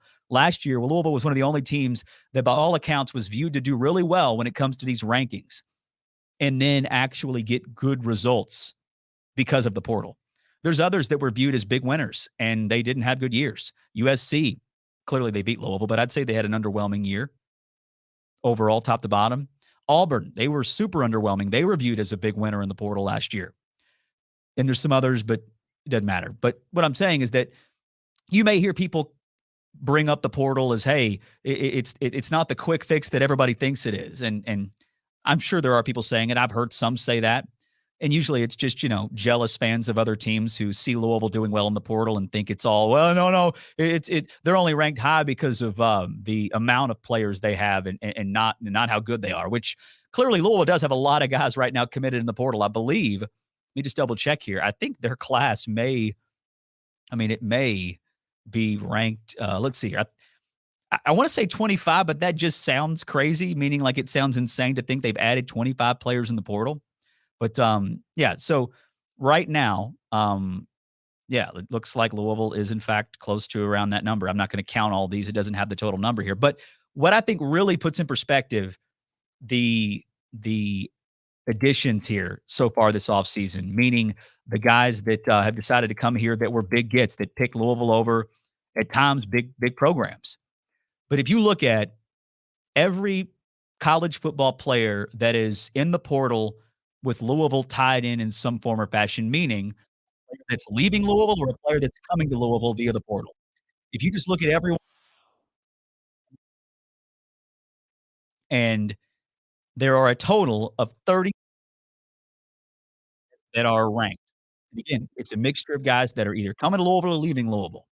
And you've got to get to all the way down to number 11 to find a guy that is ranked or I'm sorry, to find a guy that is leaving Louisville, right? The top 10 guys in the entire mix here of guys coming in and guys leaving, they're all guys that are coming into Louisville. Tyler Barron is now again the highest ranked recruit or the highest ranked transfer that they have. Ja'Cory Brooks, the transfer receiver from Bama, he's number 2. Penny Boone, MAC Offensive Player of the Year running back out of Toledo, number 3. Colin Lacey, number 4. He's the speedster receiver that is transferring from South Alabama, and he had just about everybody coming after him. Not coming from a big-time school, but certainly a guy who showed a lot of upside in his time at South Alabama, and now, everybody wanted him, and he picked Louisville. Mark Redmond, the tight end from San Diego State, he's number 5. Thor Griffith, the defensive lineman from Harvard, who is apparently a freak, and I mean that in a complimentary way. He's athletically gifted, and a lot of people think he's going to really adjust well to Power 5 football. Jaleel Skinner, the tight end who just committed this past weekend from Miami. Donald Chaney Jr., another guy from Miami. He's a running back. He's at number 8. And then number 9 is Tamarian McDonald, the safety who also transferred from Tennessee. And then number 10 is Victor Cutler Jr., the offensive lineman who transferred from Ohio State. So the best player that Louisville lost in the portal when it comes to these rankings is at number 11, and that's Kevin Coleman, who's now going to Mississippi State. So, I mean, I'm sure there's guys they would have wanted to have that they didn't get. And I know, trust me, I know there are some that are a little worried about some of these guys because you've never seen them play. And I think the one position, and it's the most overanalyzed position, I think, in all of sports, and that's the quarterback spot. So because Plummer was a guy you brought in last year, and he was, good enough for you to not lose, but it was quite clear he was not going to be a strength of your team. You weren't going to win games based off the fact that your quarterback was just out there being elite. So other than that, I think every other guy they've added, even if you never heard of them, you see where they're ranked, you see their offers, and everybody's realizing, okay, wow, that looks like a pretty good addition. But for what it's worth, when it comes to the quarterback spot, Tyler Shuck, he is at number 14 in the portal. And that is, wow. I mean, again, I looked at the top 10, but you've got to, of all these guys, everybody that has left Louisville, and I'm going to try my best to make this make sense, and I'm sure it makes sense, but I'm probably going to butcher how I'm going to describe it. But of everybody, again, in and out of the portal, all 31 of them, after Kevin Coleman, who's ranked number 11, the next time you will find somebody in those 31 is at number 24, and that's Jeffrey Clark, who's transferring to Arizona State. So the goal is this: go out and make sure you certainly don't end up losing more talent than you bring in via the portal. And they're clearly doing that. But man, they're adding so much more talent compared to what they're losing. And I know they're going to have to replace some really good players at the skill positions. Obviously, Jamari Thrash was phenomenal. And the running backs, Isaac Garindo, as well as Jawar Jordan, those guys are going to be tough to replace. But when you have the ability to go get veterans, it's not as you're not thinking, okay, we're rebuilding at running back. We're going to have to really hope that a guy that's been second or third string for years is ready to take that big jump. Now you're bringing in a dude who has been an effective ball carrier at Miami and a guy that, was the MAC Offensive Player of the Year in Penny Boone. So Louisville next year, I feel comfortable in saying we should expect a similar type of season. I don't know if you're going to win 10 games because that's not easy to do. But if you look at Louisville's schedule in 2024 here, they've got, the game that is, when I say the game, like last year, the game was Notre Dame. You felt like, okay, we can win all these games, but man, Notre Dame, that's going to be tough. And sure enough, you won. Well, this year you will play at Notre Dame and you will play at Clemson. So those are games that I feel comfortable in saying you will probably be underdogs in those games unless something crazy happens. But other than that, Austin Peay, Jacksonville State, Boston College, Georgia Tech, Miami, Pittsburgh, SMU, Stanford, Virginia, Kentucky. There's no reason you can't expect to be, I think 9 or 10 wins next year is certainly on the table. Once again, not to tell you that I believe it's for sure going to happen. And if it doesn't, that the season's some kind of a failure. But I really do think the Louisville could be the team that's right there competing once again for a shot in the ACC championship game. And look, it's so far away. And who knows? The reality is this: the portal is going to be crazy once again post-spring, especially when you look at all the guys transferring from Alabama, from Washington and the whole coaching carousel that's been running since Saban retired has led to guys leaving at a lot of different programs, not just Washington and Bama, but, Arizona. They were a good team this past year. Jett Fish is going to Washington. I'm sure some guys will follow him, and some guys will look to leave and go elsewhere. So maybe, we'll revisit this. I'm sure we'll talk about football from now until, the end of until post spring. But, Jeff Brom is so far, I feel like, delivered in a major way. The early return is there, not only with the success and the wins, but just, the energy, the juice, the vibe around Louisville football is in a great spot, and that's where you want to be. Now, Louisville basketball, not so much. We've talked about it in the last few days. Two conversations, right? The conversation about the future and what needs to happen, and that is that Louisville needs to get a new coach after this year. And I still think that they will, but again, that's wishful thinking on my end. The other conversation is just realizing that despite them still not being a very good team, and that's the nice way of saying that they're a bad team, they are playing better basketball. They're playing with confidence. Mike James has been on fire the last few games. He would be getting way more attention if Louisville was not in the situation they're in, because he's been on fire. 23 points 23 points per game in the last three. He's made 11 3-pointers and shot 75% from downtown. Like, he's been great. Brandon Huntley Hatfield's been great, really, for a while now. The young guys, Curtis Williams Jr., Tyler Johnson, Caleb Glenn. I mean, you never know when they're going to have sort of a freshman night where they maybe hit a growing pain, if you will. But so far, they've shown enough, I think, at this point, to where clearly you see there's upside. And that is not a sign that everything's okay and we need to no longer have the conversation about who the coach is going to be next year. But it's at least a lot better than what we've gone through as fans, really nearly every night they play in the Kenny Payne era. So I'm a little, insecure about people thinking that I'm actually now on board and that everything's great. I think I make that clear enough, but I'm also just being honest with you and telling you how I feel as a fan. The last couple of games, when you watch from start to finish, it's just a better experience. And I have no problem sharing that with you. But anytime I do, it does turn into either somebody on Twitter or the text line telling me, oh, boy, you might as well extend Kenny Payne. Like, you realize Louisville still sucks. And I'm like, yeah, I know that. But I've been saying that repeatedly for how long now? I want to take a break from saying that and talk about something that, isn't as miserable. And the fact that they're putting a better product on the floor, although it's still not close to the Louisville standard, it's better than what we've gone through. And I think when you're a diehard fan of a team, you can't control the emotions, right? Like, you're bound by whatever your team does to give you whatever feeling, whether it be a good feeling, exciting feeling, or sadness. And we've had a lot of sadness. And again, they're still losing, and I'm still very sad about overall where we are. But when I do watch for 40 minutes, and it's of course longer than that, but when I do watch, it's more pleasant than it has been. And that doesn't mean things are great, but I'll take that rather than what we've gone through the vast majority of the other games since Kenny Payne got hired. All right, let's hit the text line. 502-653-0790 is the L&N Federal Credit Union text line. This says, Nick, I'm with you. I listened to Jerome Tang. I think what you mean to say is you listen to Jerome Tang after every game, but it may have been a typo. But I'm going to assume you said I'm going to assume you mean you listen to him after every game, and then he says that he says all the right things, and he's the coach that fans would certainly get behind here at Louisville. But I do think it would be foolish to go get a guy who's only been a head coach for 2 years whenever we just hired a guy who had no coaching experience and we learned the hard way. No, you're right. Look, I think if you're going to downplay Jerome Tang as a candidate, it would only be because he is still relatively new to being a head coach. And this is probably something that I think we all know, but maybe I should say it more than I do. And that is that no matter who they get, you never know how it's going to work out. They could hire a guy that maybe you're underwhelmed with, and it could be the next Denny Crum.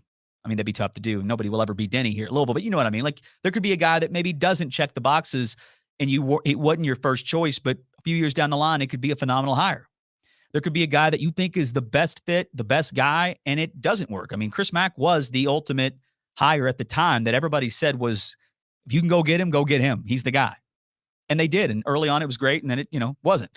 And he moved on. So you really never know. So I'm not telling you that, like, if you hire Jerome Tang, there's no doubt in my mind Louisville will be back to the Final Four within a few years. I mean, I think that can happen, but you never know. But other than his lack of experience, I think he checks all the boxes. And if you watch him coach, I mean, his guys are a reflection of him on the floor, and that's a compliment, man. They play hard. They're locked in. They're tough.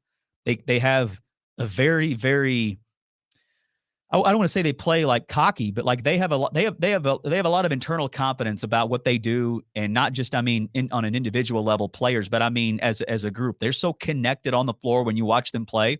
And last night when they knocked off Baylor, I mean, it was impressive to watch him. And I'm watching, not that I'm the ultimate authority on analyzing a coach when you're watching from TV, but I mean, he's calling timeouts more than most coaches would. Anytime they get a score and it cuts it to 2 or to 1 last night against Baylor, he's calling a timeout. And I'm sure it's mostly to do some, strategic things, to discuss what they want to do defensively, what kind of set they want to get into on the other side when they get the ball back. But I think he also wants to get in front of his guys every chance he gets to tell them, hey, we're down, but we're in this. Let's keep fighting. And they did.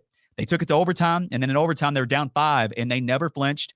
They kept playing hard. They got stops, made big shots, and he is now 3-0 against Scott Drew. Jerome Tang is. He's now 10-0 in overtime, 5-0 in overtime this year. And keep in mind, they lost their best player before the season started because he got booted out of school. So I think, and I know they lost to Tech. We have some people on the text line reminding me they lost to Texas Tech over the weekend, and they did. Texas Tech's not a bad team, but it's a tough place to play, and they were up big late. Not big, I'm sorry. They were up like 7 with 2 minutes left, and somehow it slipped away. And I'm sure if we go back and watch that, there'll be some things where you feel like, I don't know, man, maybe he's not this guy that should be, the next guy at Louisville. And again, I'm not telling you that they have to hire him. I'm just telling you I am now fully on board and saying that if he's the guy they pursued, I would be thrilled to know that's the direction that they're going. And I would certainly support him, and I think it would be a good hire. But if you feel differently and you want it to be Chris Beard, I get it. He probably is the best proven coach that you feel comfortable you could get. Now, I don't know if you could get Chris Beard, but I feel like you could because of where he is. And Ole Miss Ole Miss has money to give him, more than what he's making now. But I would assume if you're Chris Beard and you can go to Texas and then Ole Miss and in 1 year have a great year, like, what's your ceiling at Ole Miss? Because as good as they've been this year, in fact, their record, let me pull it up here. I know they're actually a rare team when it comes to the rankings because they have a really, really good record and they are ranked, but they're 15-1. Their only loss is to Tennessee, yet they're number 70 in the KenPom. That's crazy, is it not? John, I know you don't frequent the KenPom a whole lot, but think about that. 15-1 in the SEC, and they are number 70. And it's because they've played a lot of bad teams. All the cupcakes. They just have one of those schedules that and then Ole Miss isn't a program that's going to be in, all the major tournaments. They may be in a couple of smaller ones, and they're not usually going to schedule tough, general home and homes and stuff like that. They'll be able to show how good they really are when they get into SEC play because they are going to play some of the good teams in the league, including when they've got Auburn coming up next Saturday. So, look, Chris Beard's a great coach. And we don't even, if he bombed at Ole Miss, it would make him not as, I guess, as it would make him a little bit less attractive as a candidate, I think. But, we know what he did at Texas Tech. We know with the early, it was so early, maybe it's not worth mentioning. But what he did at Texas Tech, I think, made it to where if any big job opens up, he's going to be the next guy. Not touch him because of the situation that led to him being fired at Texas with cause. But Louisville, and they may be one of those schools that don't go after him. So, again, for me, when it comes to the next head coach, if it's one of the 2-3 guys we've talked about a lot, I have a preference. If you made me, I'd rank them as far as who I would want to be the top choice. But if it's one of the guys we're talking about, I think the fans would realize, hey, this guy's a big upgrade, clearly. And if he utilizes all the resources Louisville has here, we should be back on track sooner rather than later. But last night I was really impressed with Jerome Tang, and I don't know if I've ever fully felt like, okay, yeah, if they want to go after him, hell yeah, I'd love that. And that's where I'm at now. But again, as you probably know, I have no say so in anything about the coaching staff, and neither do you as fans. But it's all going to come down to the administration. Do they want to make a change? And I think we'll have to just wait and see if, in fact, they actually do it. All right. Steel Brown's going to join us coming up here on the other side. Stick with us. It's Coffee and Company, Fueled by Thornton's on Sports Talk 790.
Doesn't matter if your game's played with a bat, ball, putt, or club. If it's sports, we've got it covered.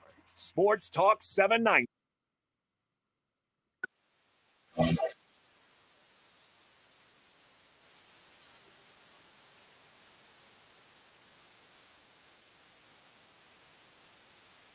Now back to Coffee and Company, fueled by Thornton's on Sports Talk 790. Give Nick a call at 502-571-7900. As you heard there during the break, the Fox Sports Radio national update, Jordan Wara, former Louisville Cardinal, involved in a big trade that will send him to, I believe, to Toronto, which if you listen there, you heard him say Jordan Nwora, which, of course, is not how you say his name. He's got to be up there as far as Louisville players that just nobody seems to get his name right other than, Louisville fans. And a lot of them probably didn't get his name right when he was here. Shane Bohannon, that was another one that comes to mind. Juan Palacios, which of course his name is Juan Palacios. That was just Billy Packer. And the only reason that stands out is because he did it the whole game. And I remember hearing that, like, at halftime or at a break, Kenny Klein went over to tell Billy Packer, like, hey, his name's Juan Palacios. And he was like, okay, well, I'm going to call him Juan Palacios. I don't think he said that, but after being corrected, he didn't make any adjustments. But anyways, yeah, big news for Jordan Wara. And if it leads to him getting more run, then hope it works out. All right, let's bring in our guest, Mr. C.L. Brown of the Courier-Journal, a name I'm sure a lot of you are familiar with. He's been he's been back and forth. And I'll start with this, C.L. Go back to your days covering the program when Rick Pitino was here. Of course, much better days than where we are right now. Imagine if I told you many years later that Louisville basketball would be in this position. I mean, probably wouldn't be something you'd believe, right? Well, yes and no. Like I would have believed that Pitino coached into retirement and that the coach that was picked to replace him didn't live to the standard. You know what I mean? Like, yeah, I would that have makes thought sense. it was a succession kind of, it's hard to replace greatness, more so than how things have transpired. That's for sure. But first, thanks for getting my initials right, because as simple as initials are, sometimes I've been called CJ, DL, like all kinds of stuff. Some people have actually, when I say it, some people think I'm saying Theo. So I would have never thought of that, but it makes thing. total sense.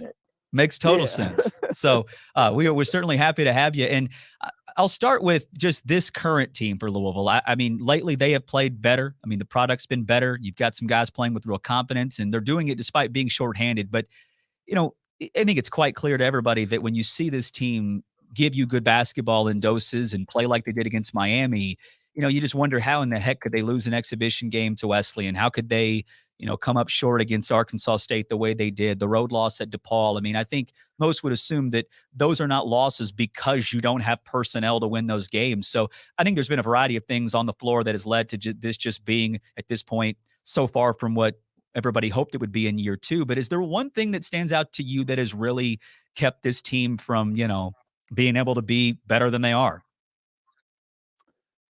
Wow. Well, I think experience is one thing. And I think that's part of the reason why you've seen this kind of progression during the year, where early on they were doing a lot of things wrong and didn't really seem to have an identity. And now I feel like there's more of one. They attack the basket, man. They get to the rim, they get to the free throw line at a very high rate. And that's not by chance. That's what they do. You know what I mean? I think they should probably take more, have more of a defensive identity than they do. But I guess at this point beggars can't be choosy. But I do think they've improved defensively incrementally, in these last few games.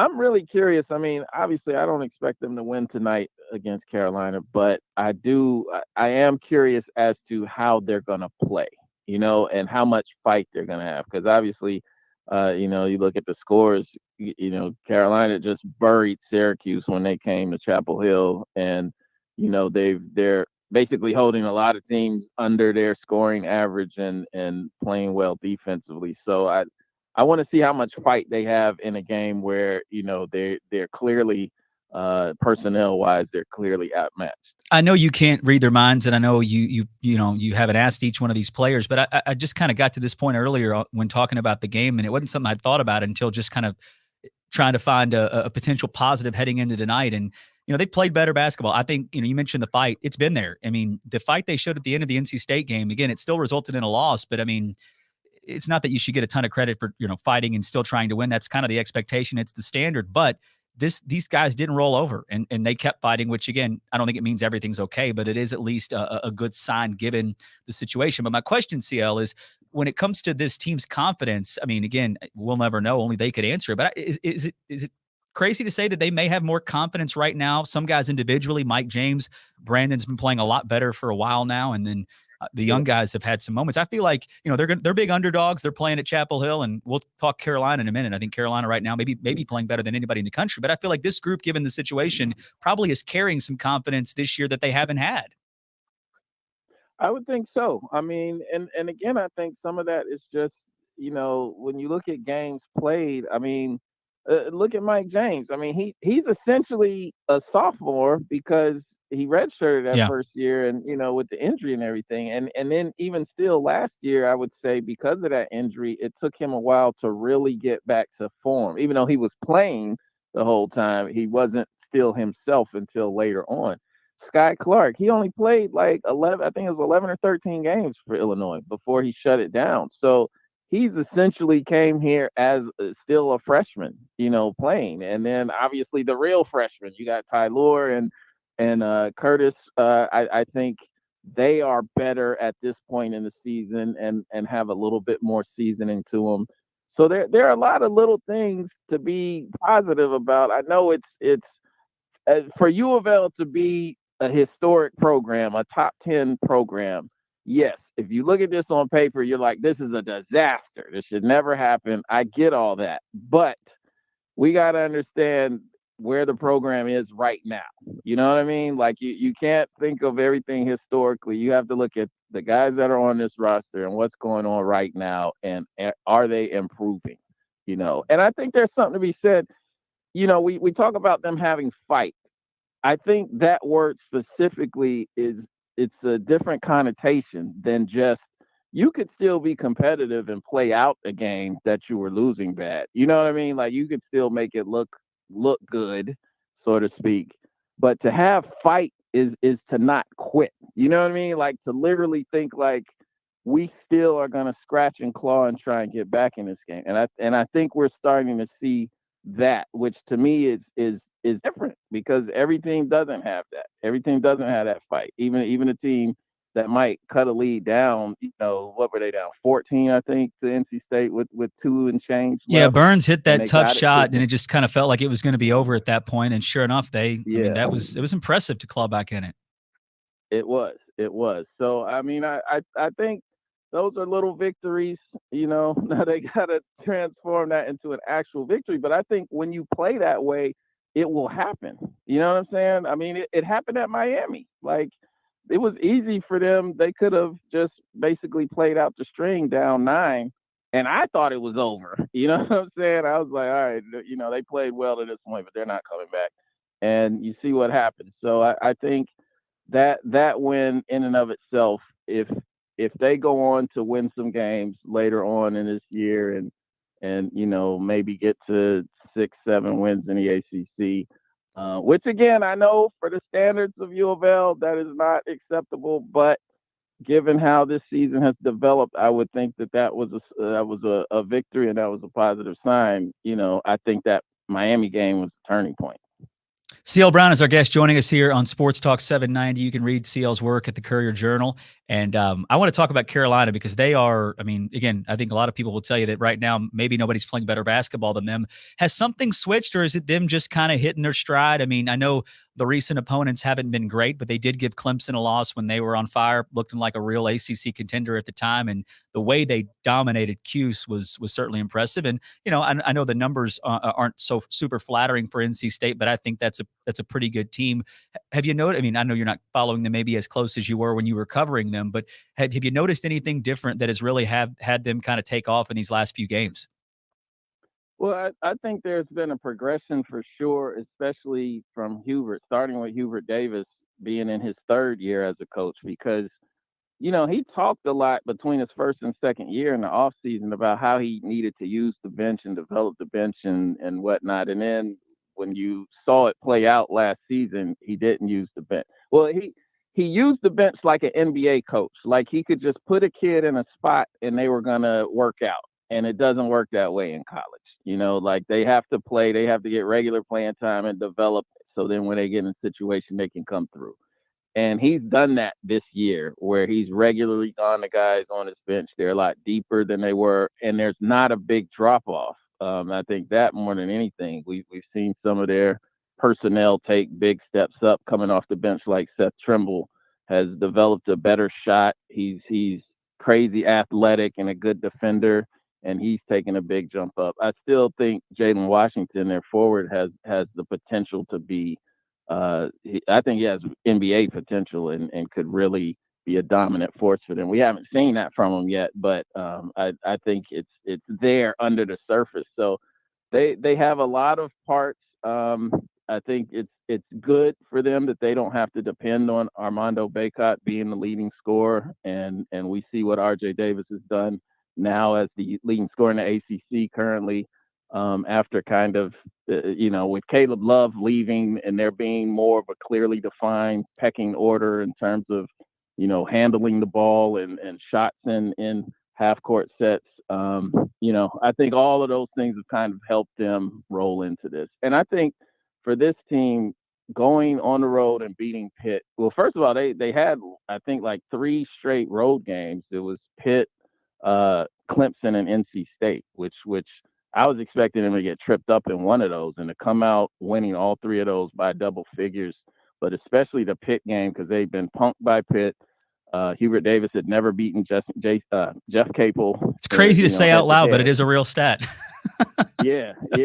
And so they had to show some toughness in winning that game, and I think they did. And yeah, they're playing as well as anybody right now. I definitely think right now I'd say they should be the ACC front runner.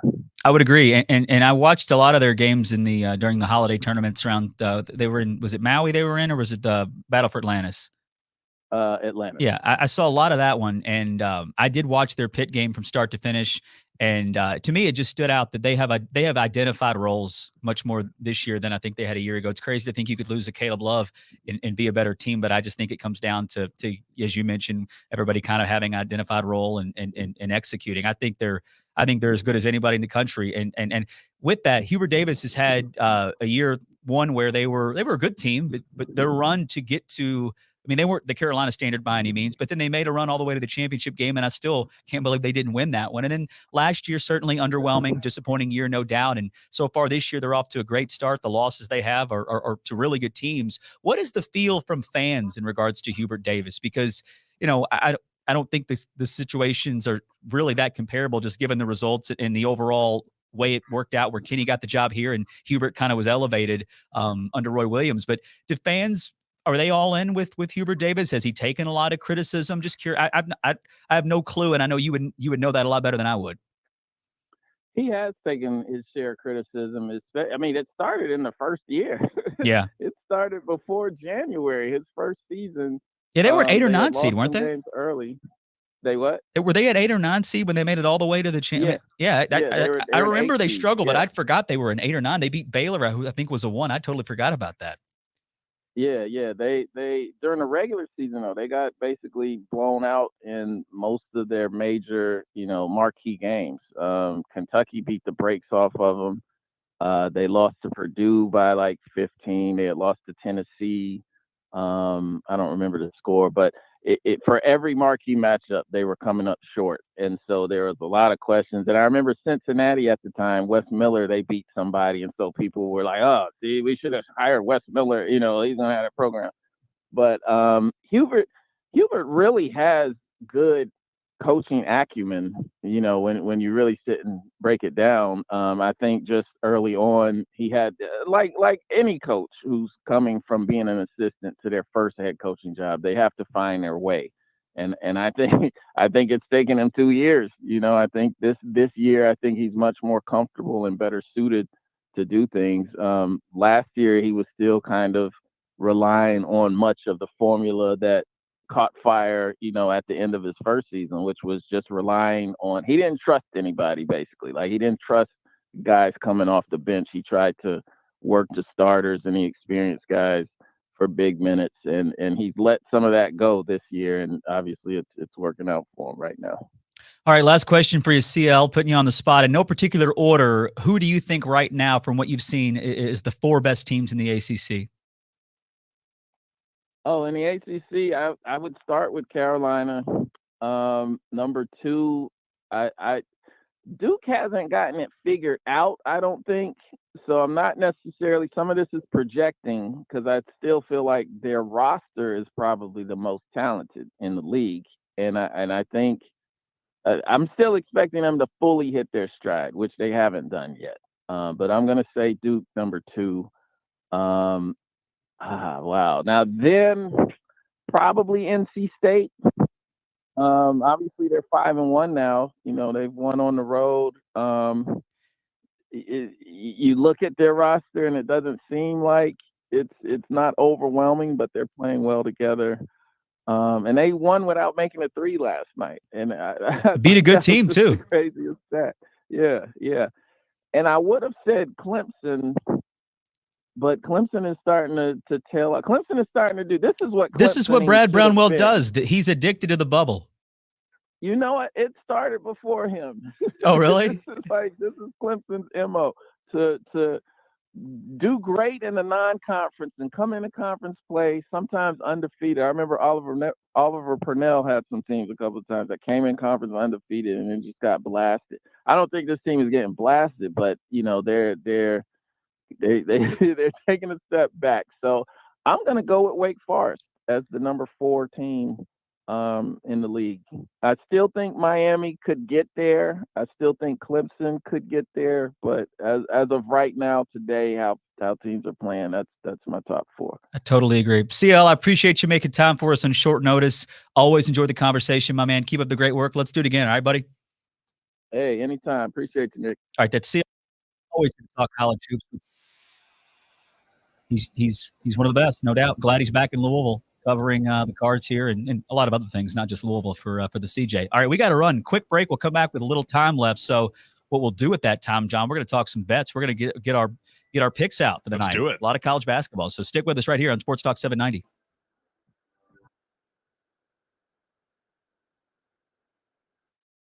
Listen on the free iHeartRadio app. All your sports talk.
Shannon the Dude and Billy Rutledge. Tomorrow morning at 9 on Sports Talk 790. All